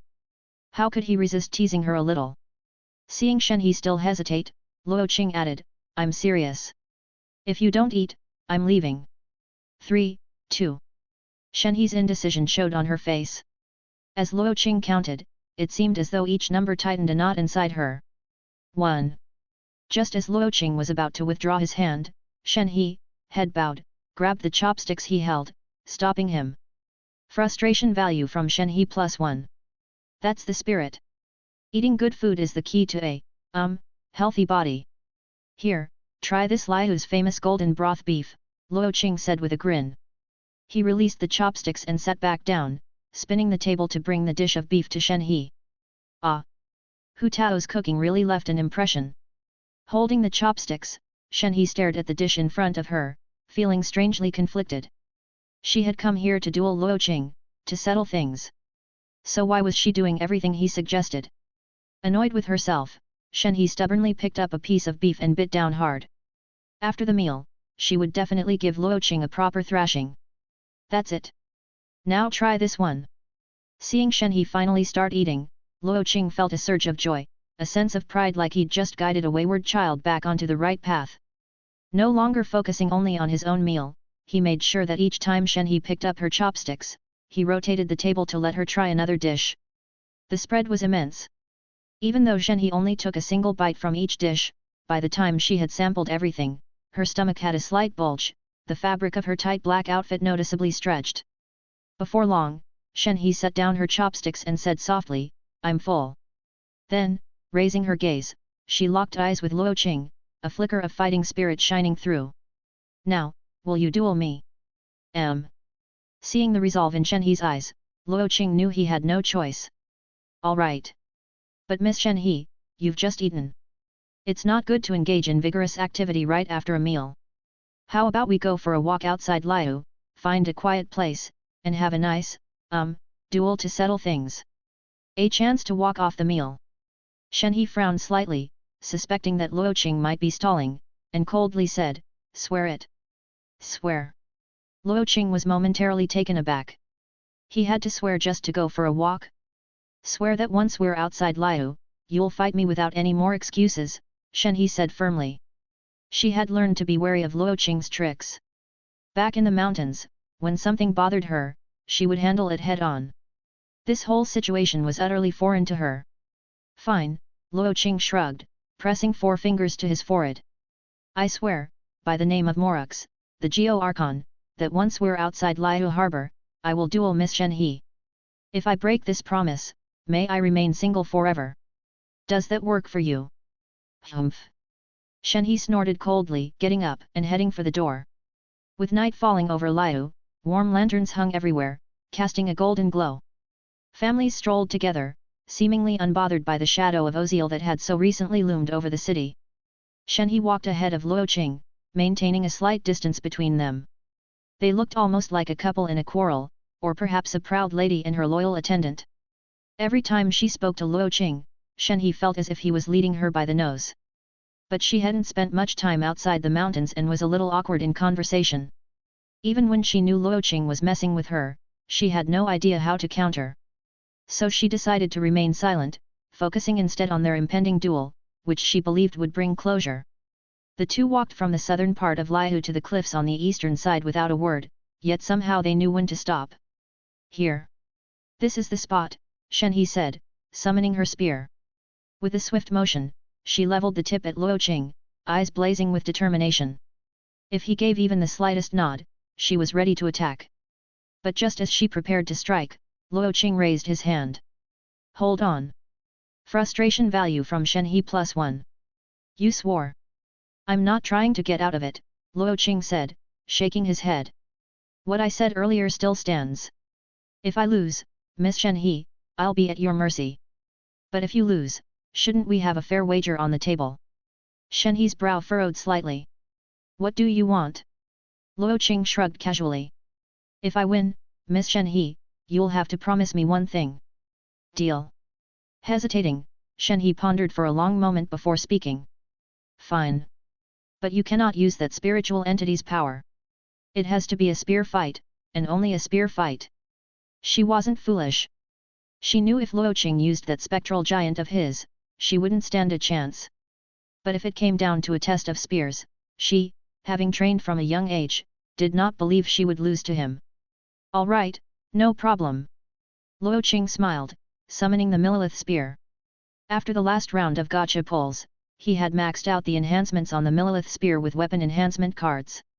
The +20 Millilith spear, with all attributes doubled, sank a third of its length into the sand as Luo Qing planted it firmly in the beach. Dash. T/N, pretty late, but a Millilith spear is basically the lithic spear. Chapter 53, this Trainee Fatui Harbinger is too unreliable. 5330 PS. Come on, Miss Shenhe, I won't use my elemental powers. Luo Qing gripped his Millilith spear, pulling it from the sand, his face relaxed as he faced Shenhe. But it was precisely this nonchalant attitude that irked Shenhe. Without another word, she lunged forward with her spear. Shenhe's figure darted through the night, slicing through the air, leaving behind a streak of inky white. Her speed was far greater than it had been that day at Jueyun Karst, and her strikes were even more forceful. Shenhe knew about Luo Qing's incredible speed, so she had to defeat him before he could activate that ability. The gleaming spear tip aimed straight for Luo Qing's chest, but in the next instant, he casually lifted his right hand, holding the Millilith spear, and flicked it to the side, deflecting her attack with ease. Shenhe stared into his eyes and noticed that his irises were still the deep black of Liyue's common folk. They had not shifted to the golden slits that signaled the use of his extraordinary speed. That meant he hadn't relied on that ability, merely using a simple flick of his wrist to parry her thrust. Shenhe's hands trembled slightly as she gripped her spear.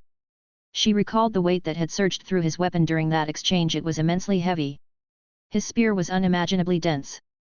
Miss Shenhe, don't hold back. You're free to use your elemental power, Luo Qing said with a light-hearted smile. His recent gotcha draws had given him over 20 physical enhancement cards, and after using them, his physique had become about 35 times stronger than an average adult's. These cards enhanced overall attributes, including his reflexes. Now, even a vision wielder's speed seemed trivial to him. He didn't even need to activate his Time Zero ability to dodge Shenhe's moves. Shenhe remained silent, lifting her spear. Ice crystals condensed at the tip as she formed a hand seal. Spirit of Ice, Transformation. Several ice blue spirits materialized from the frozen crystals, hovering between the two of them, leaving a lingering, frosty mist before disappearing into the haze. Just as Luo Qing's gaze shifted to the surrounding mist, Shenhe's figure blurred, lunging at him once again. At the same time, those spirits emerged from the icy fog, each armed with a spear, attacking from all angles. They surrounded him from all directions, giving him no room to escape. But instead of retreating, Luo Qing charged straight at Shenhe, his movements fluid as he dodged her spear and the spirit's strikes, leaving them all grasping at empty air. Shenhe's eyes widened. His gaze remained as dark as the night. Without even using his speed ability, Luo Qing was already moving this fast. A surge of powerlessness washed over Shenhe. Yet, just for a moment, she shook it off and renewed her assault, thrusting her spear toward him. Time passed slowly, with Shenhe's attacks growing more and more desperate. Yet Luo Qing remained solely on the defensive, never striking back. Their abilities weren't even close to being on the same level, and Luo Qing couldn't fathom why Shenhe insisted on challenging him. Was it really just because of that brief moment he had grabbed her waist? Shenhe's attacks became more frenzied, as if she didn't care about maintaining her breathing or conserving her elemental power. In no time, she was leaning heavily on her spear, gasping for breath. Meanwhile, Luo Qing stood there, completely unscathed. "Why, Miss Shenhe?" Luo Qing's voice was gentle as he watched her struggle to catch her breath. He felt a twinge of sympathy. In Snezhnia, it was normal for men and women in the military to roughhouse, hugging and tussling as part of daily life. He'd gotten used to it. How was he supposed to know that in Liyue, customs were so different? That just one touch on the waist would drive someone to chase him from Jueyun all the way to Liyue harbor? He couldn't quite understand what was going on in Shenhe's head. She had to know she couldn't beat him, yet here she was, willing to make a wager just for another chance to fight. She was so stubborn. After a brief rest, Shenhe attacked once more, but her strikes, like before, never found their mark. Exhausted, she stopped again, her chest heaving, glaring coldly at Luo Qing. Seeing the resentment in her eyes, Luo Qing felt a pang of guilt, as if he had heartlessly betrayed her. What was going on in this girl's mind? Shaking his head, he flicked his finger, sending a small stone toward Shenhe's forehead. The pebble struck her fair skin with a soft thud, leaving a tiny pink mark much like a teacher reprimanding a daydreaming student with a flick of chalk. The sudden sting left Shenhe momentarily stunned. When she looked back up, Luo Qing was standing right in front of her, a hint of frustration on his face. "You silly girl, why are you doing this? I just don't get you." Shenhe's voice faltered, her expression uncertain. She couldn't find an answer. "All right, I surrender." "Do whatever you want," Luo Qing said, crossing his arms in mock defeat. He was always the type who responded better to softness than force, and Shenhe had been one of his favorite characters in the past. He couldn't bring himself to truly fight her. If it had been anyone else, he wouldn't have wasted his time at all. "This doesn't count. I haven't beaten you yet." Shenhe shook her head, trying to stand up while leaning on her spear. But before she could rise, another small pebble struck her forehead, leaving a second mark. "Well, now I've won. You lost." Hearing his words, Shenhe suddenly slumped to the ground, an inexplicable sense of relief filling her.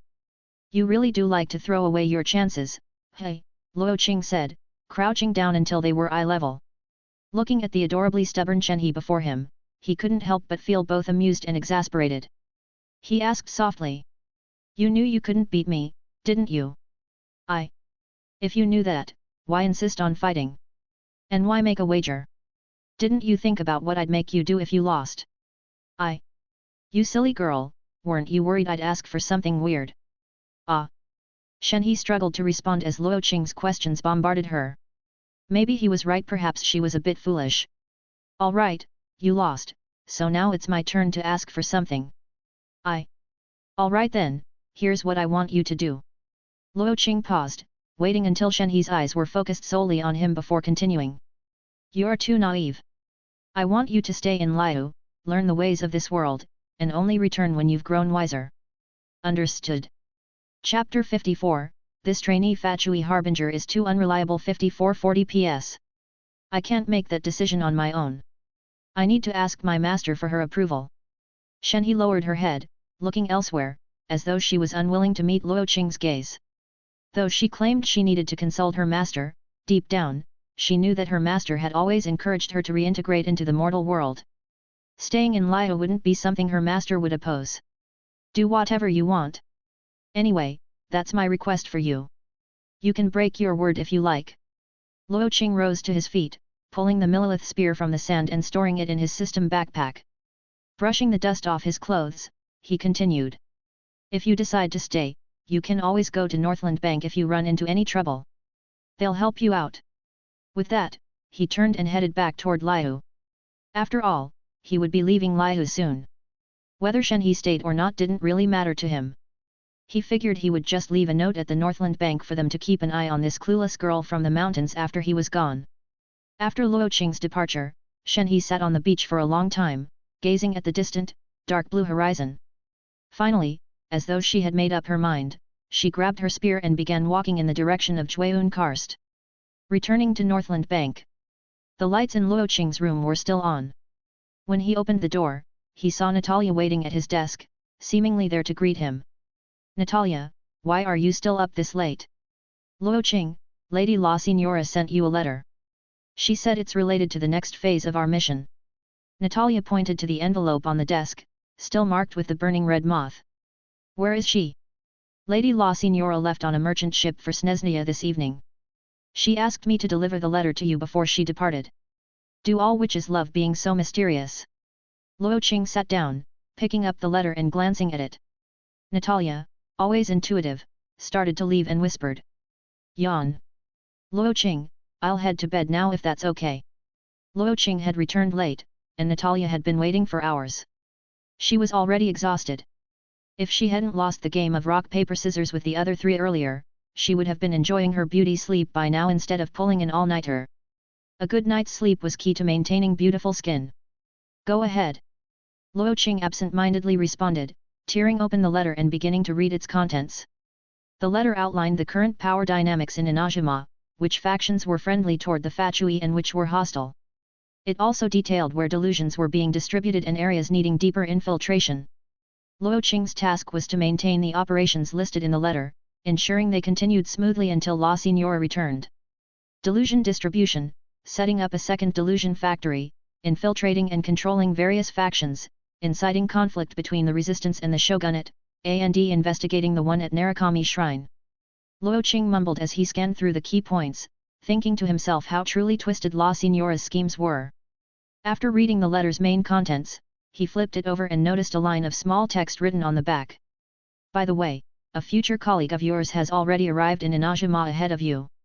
He's quite special, so I hope you two get along. Luo Qing was speechless.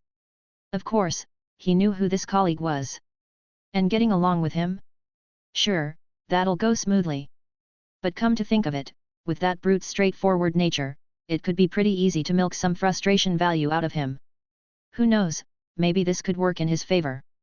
A month flew by, and soon, the day of departure arrived. During this time, since the gnosis of the Geo Archon had already been secured, the Fatui's main objective in Liyue was complete. The control of Northland Bank had been handed back to the wealthy merchant far off in Snezhnaya. With both La Signora and Child having left, there was no one with a higher rank than Luo Qing left in Liyue, which meant that he and his group enjoyed a rather leisurely month, since no one dared order him around. Teresa, who used to be stationed year-round at Gaiun Stone Forest without a break, was so moved by the unexpected reprieve that she nearly cried. She almost knelt down to thank Luo Qing for giving her this rare rest. Oddly enough, during that whole month, Luo Qing didn't run into Ganyu or Shenhe, the two sisters in training, not even once. It seemed like they were purposely avoiding him. He figured one was probably busy with work and the other had returned to Jueyun Karst, so their absence wasn't unusual. Luo Qing didn't dwell on it. He did, however, make another trip out to the ruins beneath Gaiun Stone Forest to visit Oziel and, while he was at it, farm some frustration value. But Oziel, apparently shocked by the overwhelming power Luo Qing had demonstrated last time, was giving up fewer and fewer frustration points. By the end, no matter how much Luo Qing insulted Oziel's family tree, the creature couldn't summon a single point of frustration. He managed to scrape together just 952 points, 48 short of a full 10 pull. It seemed even Oziel had become desensitized to him. Tomorrow would be the day of his departure. Knowing he'd be in Inazuma for almost half a year, Luo Qing decided to settle some unfinished business before leaving. In other words, he wanted to do something reckless before he left Liyue for good. That afternoon, Luo Qing made his way to Wangsheng Funeral Parlor, hoping to catch Hu Tao and Zhongli for a final meeting. As he entered, he saw Hu Tao sitting at the counter, engrossed in a book. Approaching her, Luo Qing noticed the title on the cover, Liyue Cuisine, From Beginner to Master. Hey, Hu Tao, learning to cook. Why, is that a problem? Propping her head up with one hand, Hu Tao lazily glanced at Luo Qing and yawned. If you're looking for Zhongli, you're out of luck. He's not here today. He's not, hey. Luo Qing looked disappointed. Too bad. He had been planning to test his new emotion manipulation items on Zhongli before leaving. Ever since the last gacha pull, his system backpack had been filled with all sorts of emotion-related items, and he had been itching to try them out. After all, the effects of the emotional manipulation tools couldn't be traced back to him, and he doubted Zhongli would suspect him. If it worked, imagining Zhongli singing Learning to Meow was ahem. Anyway, if it did work, it might come in handy should he inadvertently provoke a certain someone in Inazuma. But with Zhongli absent, there was no use thinking about it now. Come on, Hu Tao. You don't think I came here just to see Zhongli, do you? Pfft, as if. When have you ever come to Wangsheng funeral parlor just to see me? Hu Tao rolled her eyes, clearly not buying Luo Qing's act. After all, every time he visited, it was always to fish with Zhongli. Did he really think he could fool her? As they spoke, footsteps echoed from outside. Luo Qing turned around and saw Zhongli strolling in, hands behind his back, as if he had just returned from a leisurely walk. Seizing the moment, Luo Qing mentally activated his system, selecting the item from his backpack, Let's Learn to Meow card. In an instant, the card locked onto Zhongli. The next second, Zhongli froze in place. He tilted his head slightly, hesitating for a few seconds before continuing his walk into the parlor. Chapter 55, This Trainee Fatui Harbinger is too unreliable. 55-50 PS. Seeing Zhongli's sudden pause, Luo Qing feigned concern. Zhongli, why did you stop and shake your head like that? Did something sad come to mind? Zhongli shook his head. No, I just felt a bit uneasy, that's all. Oh, I see. Luo Qing nodded slightly, realizing that his emotion manipulation item would only be truly effective on people with a mental strength similar to his own. Still, the fact that Zhongli had shown even a brief moment of discomfort suggested that it could work on her, the one in Inazuma. It might not be entirely useless, after all. Why have you come to see me? If it's about fishing, I'm afraid today isn't a good time, Zhongli asked. It's not about fishing, Luo Qing shook his head. I'm leaving tomorrow. I probably won't be back in Liyue for a long time, so I wanted to come and say goodbye to you both. During his stay in Liyue, aside from his subordinates, he had spent most of his time with this father-daughter duo from the Wangsheng funeral parlor. They had become something akin to friends, so it felt only right to say goodbye before he left. Leaving? Where to? Hu Tao put down her book and stood up, her curiosity piqued. Back to Snezhnaya. I'm from Snezhnaya, remember? Now that the work here is done, it's time for me to return, Luo Qing explained. Oh, right. After spending so much time with Luo Qing, Hu Tao had almost forgotten that although he had Liyue blood, he was actually from Snezhnaya. Thinking for a moment, she spoke again with a serious tone. Well then, as the saying goes, eat well, drink well, and have a good journey. Since you're leaving tomorrow, how about we have one last meal together tonight? I'll cook.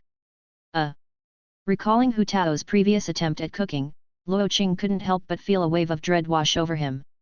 What's that look for? Are you doubting my culinary skills? Hu Tao put her hands on her hips, her voice feisty. Let me tell you, I've read Liyue Cuisine, From Beginner to Master several times over. I'm sure tonight will be perfect. Well, alright then. Seeing the determined glint in Hu Tao's eyes, Luo Qing decided to trust her one more time. The next morning. At dawn, Luo Qing woke his 4 subordinates, gathering them on his balcony. A table had been set up, holding 3 lit incense sticks, and in front of the incense was a small, elegant box. Natalia and the others had seen this box once before, back when they were leaving Snezhnaya. It had been a gift from Luo Qing's friend, Belov. Since then, it had never reappeared. So why had Luo Qing taken it out now? Did it hold some kind of secret treasure?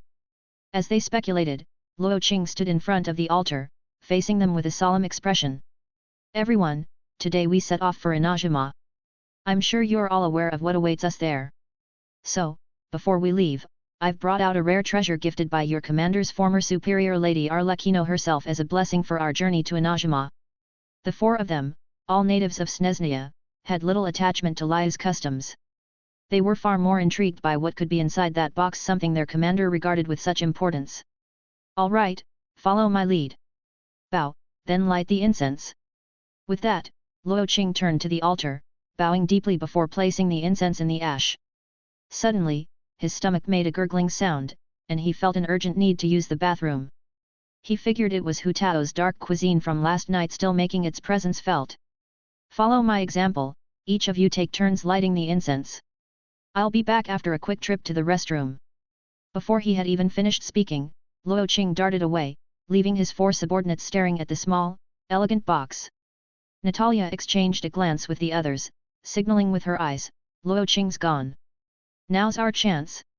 Sergei responded with his own look, it's a combination lock. I can't open it. Then he turned to Igor, raising an eyebrow, Igor, this is your specialty. Hurry, open it up so we can see what's inside. Igor hesitated, raising an eyebrow back. I don't want to have to dance naked on the jade chamber before we leave. If anyone wants to open it, they can do it themselves. Beside him, Teresa chimed in, giving Igor a coaxing smile. Igor, if you open it, I'll introduce you to a bunch of lovely girls from the Hilly Churl Exorcist Squad when we get back to Snezhnaya. Pretty, well-built, and sweet ones, too. Igor gulped. He had seen the quality of the girls in the Hilly Churl Exorcist Squad, almost all were stunning beauties. Even someone like Teresa, who was a little unusual, could charm a whole squad of Snezhnaya's toughest men. Torn with curiosity, Igor glanced at the other three, all of whom looked back at him with eager, burning eyes. In the end, he slowly extended his hand toward the small box. With his background in espionage, cracking a small combination lock was child's play. With a few deft movements, there was a soft click, and the latch released. The box was open. The four of them held their breath. Igor carefully opened the lid. A flash of golden light burst forth. The four of them stared at the item inside, as if struck by a heavy blow. What the? Black stockings. And they looked used. Meanwhile, in the restroom, Luo Qing suddenly saw 4 system notifications pop up. Frustration value +1 from Igor. Frustration value +1 from Natalia. Frustration value +1 from Sergei. Frustration value +1 from Teresa. Luo Qing was bewildered. Hey? What's with those 4 now? Finishing his business, Luo Qing returned to the altar, feeling refreshed. But he couldn't help noticing that his subordinates looked like they were suffering from severe constipation. What happened? Why do you all look so constipated? And nothing, sir. We've already lit the incense, so. Natalia said with a tense expression, thinking to herself that she never imagined Luo Qing would be that kind of person. From now on, she would have to avoid wearing black stockings in front of Luo Qing. Her long, fair legs might tempt him into doing something dangerous. Everyone's paid their respects. Why yes. They responded in unison, their expressions somber. They had a newfound understanding of their commander. Noticing their unusual behavior, Luo Qing glanced at the box holding the original Arlecchino stockings. It looked untouched. Even the numbers on the combination lock were exactly as he'd left them before he went to the bathroom. Shrugging off his suspicions, he decided not to question it. All right then, get your stuff packed. The ship is waiting. Chapter 56, This Trainee Fatui Harbinger is too unreliable. 56-100 PS. A group of 5, burdened with luggage, exited Northland Bank. As their leader, Luo Qing didn't need to carry any of it himself. He walked ahead, hands behind his back, while his 4 subordinates trailed behind like loyal servants, making him look like the young master of a wealthy family. Ever since Inazuma closed its borders, there were very few ships that could navigate the thunderstorms to reach the nation. Most merchants traveling between Liyue and Inazuma relied on Baidu's Crux fleet. But for the Fatui, a group with influence spreading across all of Teyvat, they had their own secret routes that could pass through the stormy seas and navigate the lightning-filled waters. Now, Luo Qing and his party were heading to board a supply ship from Snezhnaya, bound for Inazuma. They were on their way to the docks when suddenly, a group of familiar figures approached, nearly colliding with them. It was the traveler from Mondstadt, her floating companion, and with them, the Yue Pavilion secretary, Ganyu. The last time Luo Qing had seen Ganyu, he had saved her from Oziel's clutches. A month had passed since then, and seeing her again felt almost like a reunion after a long absence. As for the traveler and Paimon, he often saw them running errands around Liyue's streets, carrying their backpacks everywhere. On the other side, since learning that it was Luo Qing who had driven away Oziel, Ganyu had felt a mix of guilt and gratitude over her previous cold attitude toward him. Yet, she didn't know if she should seek him out again. Now, running into him suddenly, Ganyu's eyes darted nervously, unsure of what to say. "Hey, Ganyu, what's wrong?" Seeing Ganyu's odd expression, Paimon asked with concern, "Are you feeling unwell?" "No. I'm fine." Ganyu shook her head, glancing at Luo Qing before lowering her gaze. "Well, that's good. Good morning, Luo Qing." "Hey? Why are you guys carrying so much luggage? Are you heading out on an adventure?" Paimon flew around the group, curiously eyeing their bags. "No adventure, I'm going home." Luo Qing replied with a smile. "Home? You're going back to Snezhnaya?" The traveler asked, puzzled. "But aren't you Liyue's emissary? You of all people should understand the real reason," Luo Qing hinted. "Oh, that's right." The traveler nodded. With Luo Qing's reminder, she quickly grasped that the Fatui's goal was always the Gnosis. Now that the Geo Archon's Gnosis was in their possession, there was no longer a reason to remain in Liyue. "Hey! What are you two hinting at? Can you just explain it clearly? I don't get it at all." Paimon stomped her little feet in frustration as her adventure partner and Luo Qing continued their cryptic conversation. "Just some minor matters. Anyway, we have to go, the ship's waiting for us." Luo Qing smiled, then turned his gaze toward Ganyu, his tone soft. "Well then, Miss Ganyu, I guess this is goodbye for now." "Ah, yes." Ganyu quickly nodded, lowering her head again, her expression conflicted. Seeing Ganyu avoid his gaze, Luo Qing assumed she still blamed him as the one responsible for the Oziel incident. So, after waving goodbye to the group, he and his subordinates continued toward the port. After Luo Qing's group vanished amidst the ships at the dock, Paimon couldn't help but ask again. "Ganyu, didn't you and Luo Qing get along well before? You even went to Kinky Village together for fun. Did you two have a fight?" With Ganyu's shy behavior just now, even Paimon could sense there was an untold story between them. "No, nothing like that. It's just that Ganyu looked in the direction where Luo Qing had disappeared, feeling a swirl of emotions. On a personal level, Luo Qing had accompanied her to Kinky Village for relaxation, saved her when she was on the brink of death, and even healed her injuries. He was nothing short of her savior. If Luo Qing were a Liyue native, Ganyu would have had no hesitation in giving him a proper farewell, blessing him with parting gifts. But he was with the Fatui. The conflict between mortals and Adepti, the disaster brought by Oziel, were all orchestrated by the Fatui. From her standpoint, she knew she couldn't have any further interactions with him. This inner conflict left her at a loss, unsure of how to face Luo Qing. And while she hesitated, Luo Qing's party had already boarded the ship to Inazuma. Liyue, dusk. On Liyue's great bridge stood a silver-haired girl with a long spear in hand. Shenhe's gaze stretched far into the distance, taking in the city's vibrant evening lights. Her master had never wanted her to live a life of isolation in the mountains like an adeptus. As a human, she deserved a complete and fulfilling life, just like everyone else. All she had done was mention her desire to go down to the human world and experience Liyue life to her master. Her master had immediately agreed, even helping her pack her things. Clearly, she couldn't have been more supportive. As Shenhe wandered through the streets of Liyue, she found herself unconsciously arriving at the entrance of Northland Bank. Since it was Luo Qing's wager that had led her to Liyue in the first place, it seemed only reasonable to inform him that she had come. Glancing at the guards standing warily by the door, Shenhe pushed it open and stepped inside. The hall was bustling, filled with Fatui agents with Snezhnaya features, making her feel slightly uneasy. Just as she was considering asking for Luo Qing's whereabouts, a blonde man approached her. "I am Felix, manager of Northland Bank."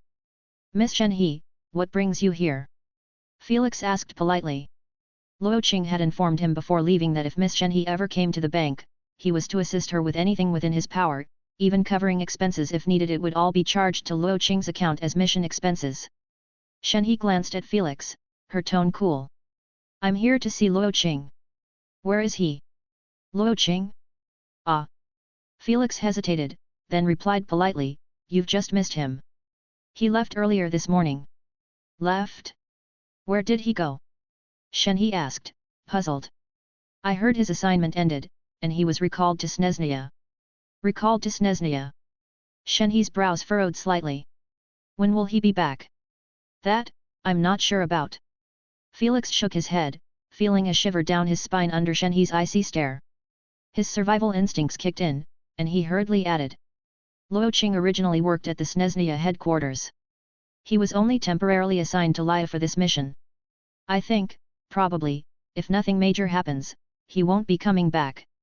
As soon as Felix said this, he felt a heavy wave of killing intent envelop him, as if he were standing before a vengeful spirit. But a few seconds later, the intensity faded, and by the time Felix regained his composure, Shenhe had already turned and left. Only when Shenhe had exited did Felix let out a sigh of relief, wiping the sweat from his brow. Phew! Looks like Luo Qing really got himself into a love debt. After leaving Northland Bank, Shenhe walked aimlessly through the streets, her mind a tangled mess. Wasn't it for his own benefit that Luo Qing had made her stay in Liyue? Why did he suddenly leave? Was he really not coming back? Chapter 57, This Trainee Fatui Harbinger is Too Unreliable. 57. Tianheng Mountain, late night. Ganyu sat alone at her desk, going through piles of recent reports. Occasionally, she frowned or shook her head, her face showing clear signs of fatigue. Standing nearby, Yayao couldn't bear to see Ganyu work so tirelessly. She walked up and gently tugged on Ganyu's sleeve. Ganyu Jija, can we finish the work tomorrow? Let's go to bed now, okay? Ganyu shook her head softly, her voice gentle. I can't, Yayao. If I don't finish this tonight, it'll delay tomorrow's schedule. You go ahead and sleep, there's no need to wait for me. But... Come on, Yayao. Once I'm done, I'll go to sleep too, alright?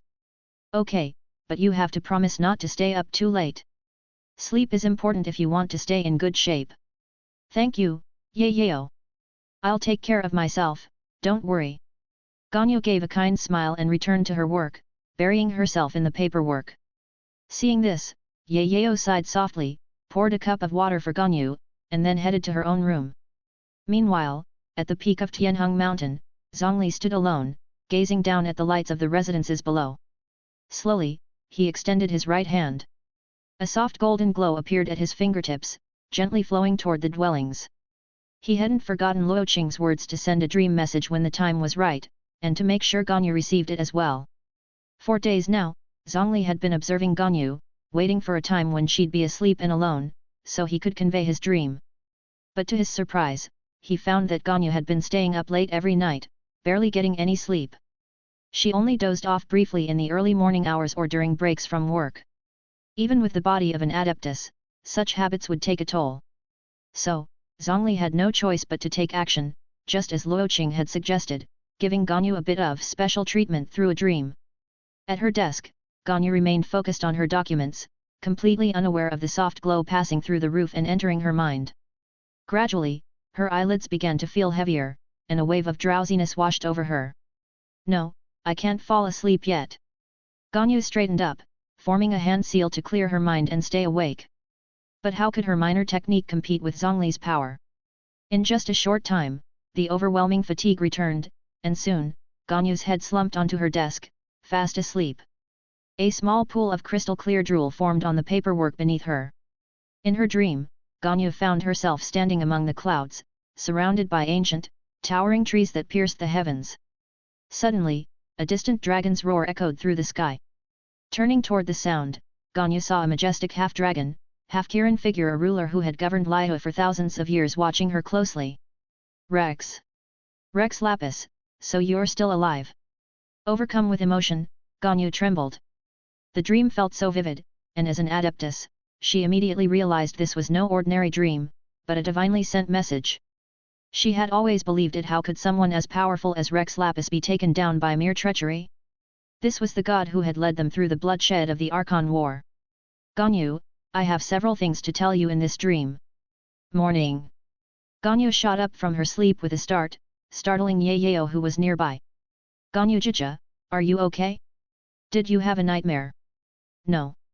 It's nothing, Yayao. I just remembered something from work. By the way, what time is it? It's almost noon now. Don't worry, Ganyu Jija, I already asked for leave at the Yue Pavilion for you, so you can take the day off and rest. This. Thank you, Yayao. I'm just glad you can finally rest, Ganyu Jija. Well, I'm off to find my master. See you later. Yayao hopped off the bed and waved goodbye to Ganyu. Goodbye, Yayao. After Yayao left, Ganyu leaned back against the bed's headboard, her mind still replaying the dream from last night. So, this had all been part of Rex Lapis' final test for Liyue. Even the Fatui were acting under an agreement with him, which explained their actions. Luo Qing had signed a contract with Rex Lapis himself, which is why he intervened to save Liyue during Oziel's attack. If not for Rex Lapis' instruction to keep this dream a secret, Ganyu would have rushed to the Yue Pavilion to inform Ningguang and the others of the truth behind the recent events in Liyue. As her heart calmed down, another realization struck Ganyu. She had misjudged Luo Qing.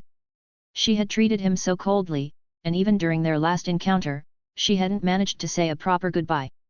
The thought of this filled Ganyu with guilt. Luo Qing had always treated her like a friend, even saving her life, yet she. At the very least, she owed him a farewell. With her resolve strengthened, Ganyu got up, washed, and headed toward Liyue harbor. Later, at Northland Bank. Standing before the bank's signboard, Ganyu gathered her courage, glanced at the guards nearby, and slowly pushed the door open. As soon as she stepped into the lobby, before she could ask anyone for help, the manager Felix approached her once again. Wait. Why am I saying again?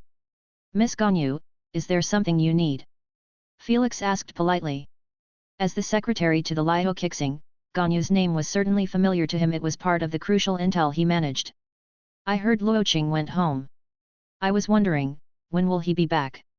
Ganyu's voice was quiet, and coming to the bank had taken a great deal of mental preparation. No matter when Luo Qing would return, she had made up her mind to apologize for her previous coldness toward him. Luo Qing again, hey. Felix sighed inwardly. How had Luo Qing, in less than a year in Liyue, managed to rack up so many romantic entanglements? I swear, he's a certified playboy. Miss Ganyu, I'm afraid you might be disappointed. Luo Qing was only temporarily assigned here. There's been no word from the headquarters about him coming back, so, it's likely that he won't return. Felix explained, the words rolling off his tongue with practiced ease. He's not coming back. Ganyu lowered her head, the words not coming back echoing in her mind. Snezhnaya was far from Liyue. A single trip would take half a year, and with her heavy workload, there was no way she could find the time to make such a long journey. If Luo Qing wasn't coming back to Liyue, then that brief meeting at the harbor was their final farewell. I see. Thank you. Ganyu nodded politely to Felix and slowly walked out of Northland Bank. How did it come to this? Biting her lip, Ganyu's heart felt heavy with unspoken words, but she had no one to say them to. Chapter 58, This Trainee Fatui Harbinger is Too Unreliable. 58. Half a month later, off the coast of Inazuma. After nearly 2 weeks of sailing, Luo Qing and his group's cargo ship finally entered the waters surrounding Inazuma. This also meant they were about to face the wrath of the Raiden Shogun, the thunderstorms that guarded the nation's borders. Their route avoided the densest part of the storm surrounding Narukami Island, instead opting for the relatively sparser area near the Tatarasuna coastline. Once they braved the storm, they would reach their destination on Yashiori Island. Yet, even the more sparse areas of the storm were perilous. For an ordinary merchant vessel, a single lightning strike could mean utter destruction. Luo Qing stood at the bow, gazing at the horizon where dark clouds blotted out the sun. The stormy grey clouds sparked with lightning, and every so often, a violet bolt would crash into the sea below. Master Luo Qing, we're about to enter the storm zone. The captain said the deck is dangerous, and you should return to the cabin until we're through, said Natalia, who stood behind Luo Qing, staring nervously at the oppressive storm clouds. The other three had hidden in the cabin the moment they entered Inazuma's waters. They were probably gathered around playing the card game Fight the Landlord that Luo Qing had invented, with the loser getting a piece of paper stuck to their forehead. Meanwhile, she was the only one left, stuck as Luo Qing's bodyguard. Why was she always the one to lose at rock paper scissors? It's fine, Natalia. I want to stay out a bit longer. If you're scared, you can go back to the cabin without me. Don't worry, Luo Qing said with a smile, unwilling to miss the chance to witness Inazuma's infamous thunderstorms up close. But Natalia hesitated, thinking how she wouldn't dare retreat without her superior. It would violate military protocol. Just go back, Natalia. There's no need to follow those tedious formalities, Luo Qing gestured dismissively, signaling her to return to the cabin. She was just an ordinary person, there was no need for her to remain on deck. Understood. Master Luo Qing. With a slight nod and a concerned glance, Natalia hurried back to the cabin, moving so fast it was as if she feared she'd be struck by lightning if she stayed a moment longer. She was genuinely worried about Luo Qing, but she was just as scared of getting struck herself. Before long, the wind and waves picked up. There was no rain, but the wind and lightning were intense. The cargo ship began to sway violently, with the cargo inside the hold crashing against the walls, filling the air with the sound of banging. In the captain's quarters, old Hegel, the captain from Snezhnaya, watched Luo Qing at the bow with a frown. Can someone tell me why that man is still on the deck? Didn't I tell everyone to get back inside? He barked. That man at the bow was an officer, while Hegel was merely a common cargo ship captain. If anything happened to Luo Qing on his ship, he'd undoubtedly face a military tribunal when he returned. Captain, we asked him, a crew member said timidly, raising his hand. And what did he say? He said he wanted to get up close and personal with Inazuma's lightning, and didn't want to go back inside. Frustration value from Hegel +1. By now, the cargo ship had sailed directly into the storm. The fierce waves slammed against the deck, powerful enough to sweep a person straight into the sea, and if you fell into those waters, it was essentially a death sentence.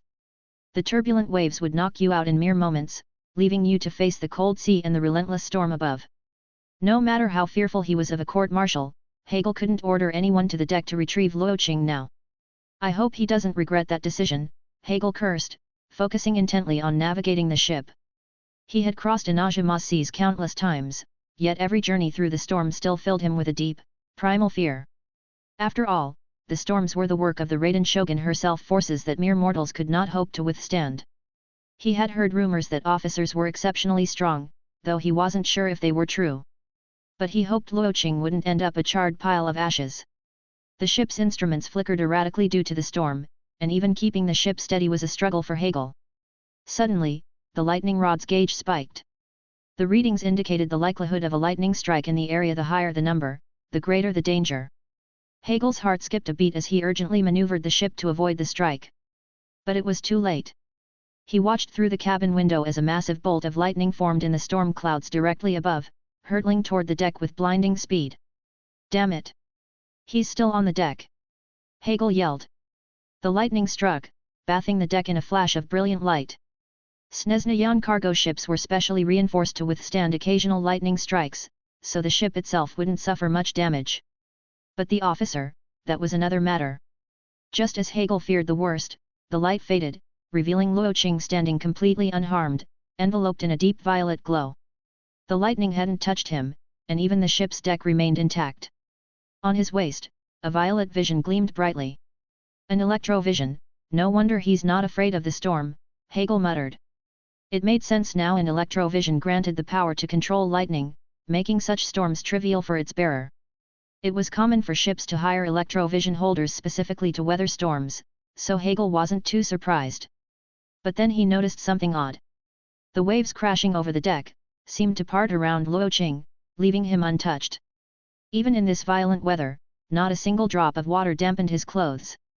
Perplexed, Hegel squinted, noticing another light, a soft, water blue glow emanating from the other side of Luo Qing's waist.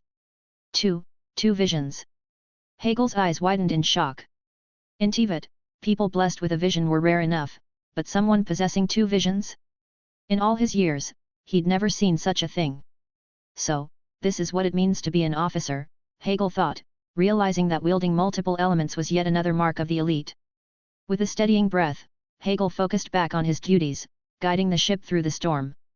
But a thought crept into his mind, a suspicion, a hope. Was that officer on the deck to protect the ship?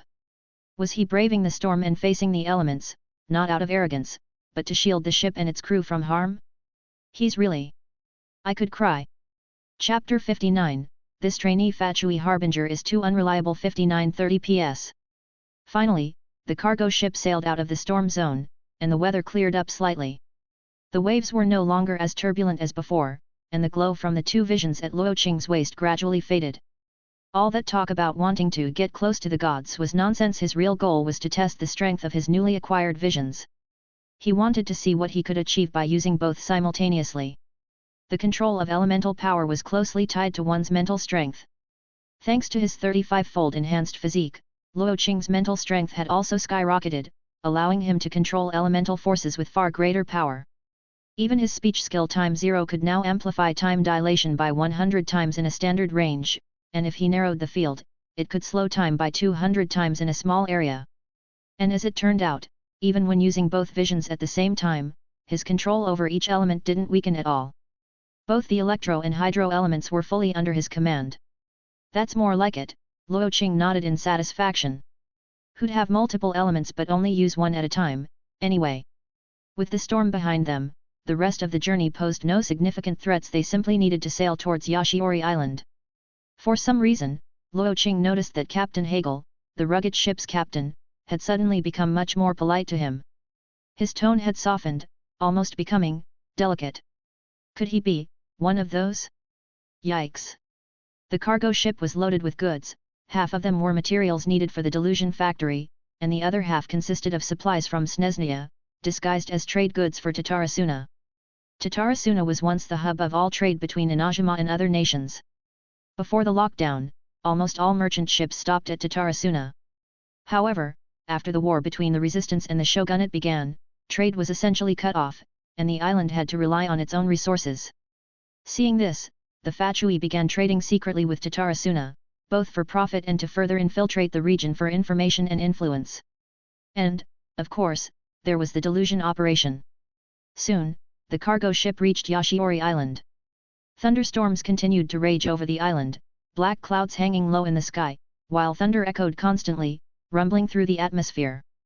The skeletal remains of a giant serpent sprawled across Yashiori Island, its towering head looming over everything.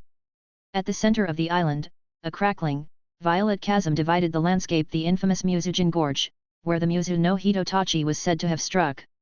Even after 100 years, the electrified chasm still pulsed with lightning. With lightning constantly striking down on Yashiori Island, the ship couldn't remain docked for long. The crew worked swiftly to unload the cargo, while Fatui advance teams on shore received the goods and ferried them into the delusion factory. Ugh! Master Luo Qing, what kind of place is this? Even Guyun Stone Forest was more comfortable than here, Teresa, the electro-mage, grumbled, looking at the grim landscape. She couldn't help but feel that being imprisoned in Guyun Stone Forest might have been better. At least the view was nicer there. Don't worry, we're only here for a quick stop. We won't be staying long, Luo Qing said, glancing at the massive serpent's head in the distance before heading towards the shore. Due to the sensitive nature of the mission, the 6th Fatui Harbinger, Scaramouche, couldn't openly appear on Narukami Island, nor could he interact directly with the higher UPS of the shogunate. He had to remain within the delusion factory to oversee operations. With La Signora absent, the task of infiltrating and destabilizing Inazuma fell squarely on Luo Qing's shoulders. It would be at least half a year before she arrived in Inazuma. In the meantime, Luo Qing was expected to follow the orders outlined in her letter, intensifying the conflict between the resistance and the shogunate, and infiltrating and eventually controlling the Qiuzhou clan. In essence, his role would mirror what Tartaglia had done in Liyue: stir up trouble and sow discord wherever possible. However, something seemed odd to Luo Qing. The letter mentioned the Grand Narukami Shrine briefly, advising caution around the shrine's head priestess, but no specific instructions beyond that. It was almost as if Rosalind didn't know who actually held the Electro Archon's gnosis. If she did know, wouldn't she have ordered him to deal with that sly fox, Ye Maiko? But that wasn't his concern. After taking in the heavy atmosphere of Yashiori Island, Luo Qing proceeded toward the delusion factory. He left Natalia and the others outside, following an advance guard inside the factory. The interior was filled with a faint, purplish mist. The emotion-amplifying energy that seeped from the delusion production process filled the air, making it impossible to stay inside for long, even with protective measures in place. Lord Scaramouche, Lord Luo Qing has arrived, one of the guards announced. I know. You can leave now. Yes, sir. The guard quickly left, not wanting to spend even a second longer in Scaramouche's presence. Scaramouche turned, sneering at Luo Qing. Rosalina's little lackey, hey. Frustration value from Luo Qing +1. Luo Qing was speechless. If Scaramouche weren't technically his superior, Luo Qing would have had no problem tearing into him with his quick wit. He could have easily hit him with a line like, "Shut your mouth, snow leopard. You're just a mama's boy." Humph. I heard you were recently promoted to Trainee Harbinger. This place might be a bit too dangerous for a newborn like you, Scaramouche chuckled coldly. Hope you make it back to Snezhnaya alive. That's very considerate of you, Lord Scaramouche, Luo Qing said, trying to keep his voice steady. Then he added, though, it seems like you're stuck here in this factory all day. How about we switch places? You go to Narukami Island instead. Ha! I wouldn't waste my time in that false paradise, Scaramouche scoffed, glancing briefly at Luo Qing before turning away. This place doesn't need you either. Go handle your own assignments. Watching Scaramouche walk away, Luo Qing shook his head slightly. Even though he had mentally prepared himself for this meeting, hearing Scaramouche speak still made his blood pressure spike. Not that Luo Qing cared. Scaramouche clearly didn't like him, and Luo Qing had no intention of getting too close either. After a quick glance at the delusion production line, he headed back outside. He was only here to introduce himself, after all. There would be plenty of chances to interact later on. No need to cozy up to Scaramouche now, especially with his attitude. Spending too much time around him would only give Luo Qing a headache. By the time the ship docked, it was already evening. They wouldn't be able to set off for Narukami Island until the next day, so Luo Qing and his group decided to rest at the nearby Fatui camp for the night and leave in the morning. Having just arrived, Luo Qing was curious about Inazuma's landscape, but with the constant storms on Yashiori Island, Natalia and the others didn't dare venture out. So, he decided to go exploring alone. Not long after leaving the camp, Luo Qing felt as if someone was watching him. He turned around. From behind a bush, a figure was quietly spying on him. Come out. I can see you, Luo Qing called. Chapter 60, This Trainee Fatui Harbinger is too unreliable 60-40 PS.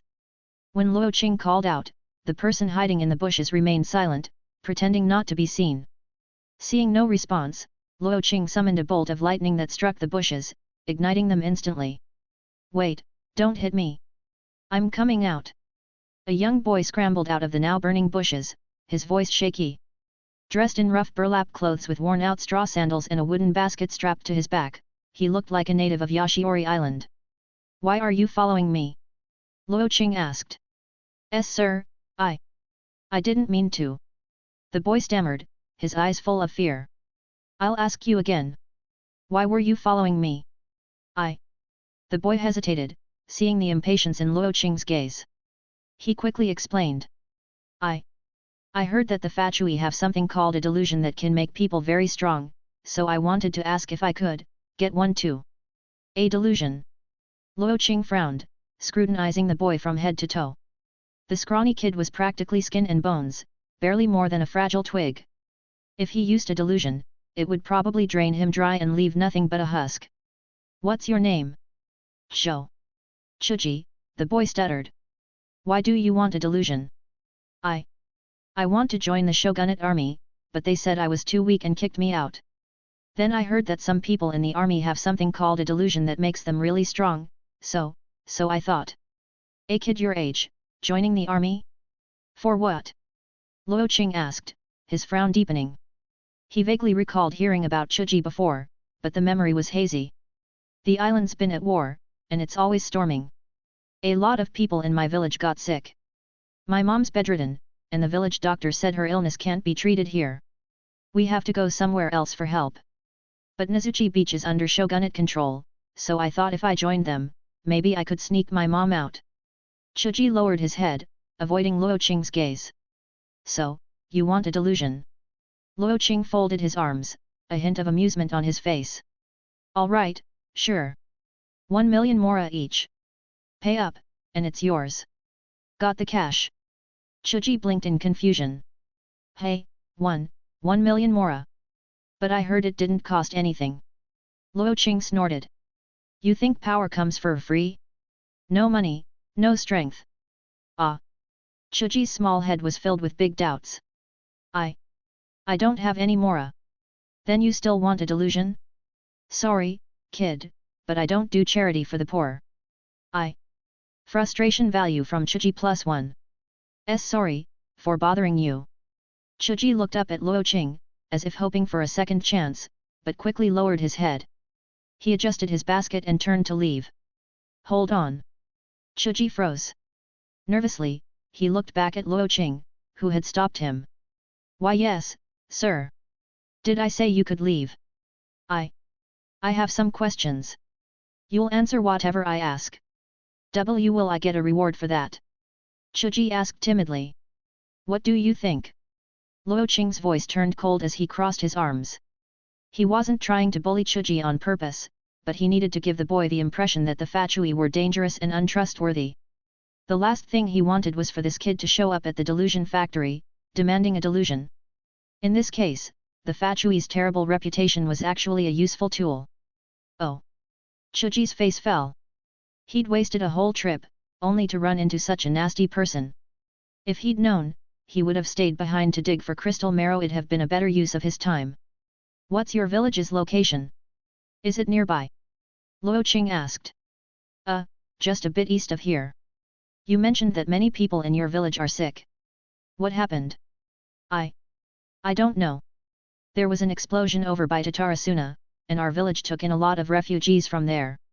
After a while, people started getting headaches and rashes. Many of them didn't make it.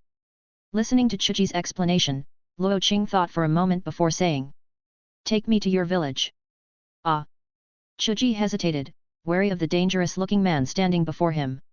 What if leading this man to the village turned out to be a terrible mistake? What's wrong? Don't want to. And no, I'll take you right away, sir.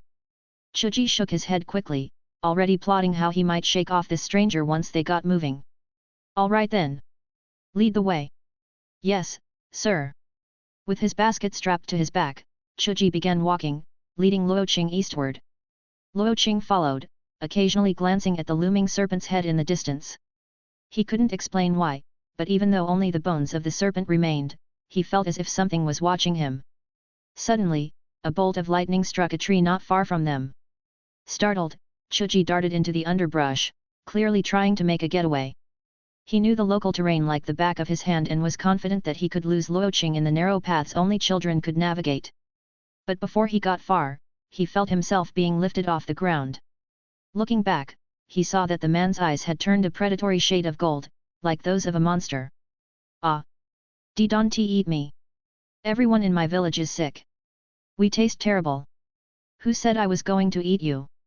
Luo Qing set the boy back on the ground and said calmly, just keep leading the way, and don't think about running. You think your little legs can outrun me? I'm sorry, Chuji mumbled, too afraid to meet Luo Qing's eyes. As they neared the village of Hiji, Chuji tried to slip away several more times. Yet no matter how far he got, Luo Qing always appeared in front of him in the blink of an eye, as if he could teleport. Finally, Chuji had no choice but to lead Luo Qing into the village. Hiji village was filled with refugees from Tatarasuna. Most of them looked despondent, their faces sallow and gaunt, many bearing various injuries. Even the original villagers of Hiji had vacant, lifeless eyes, giving the whole place a sense of desolation. As they walked through the village, Luo Qing's ornate Snezhnayan attire drew stares from the weary villagers. Sir, we're here. See, can I go now? Chuji asked, his voice trembling. Your mother, she's home. Luo Qing inquired. What? Why do you want to know about that? Chuji's face went pale with anxiety. He'd heard rumors of strange men with peculiar tastes who preyed on vulnerable women. Thanks for listening.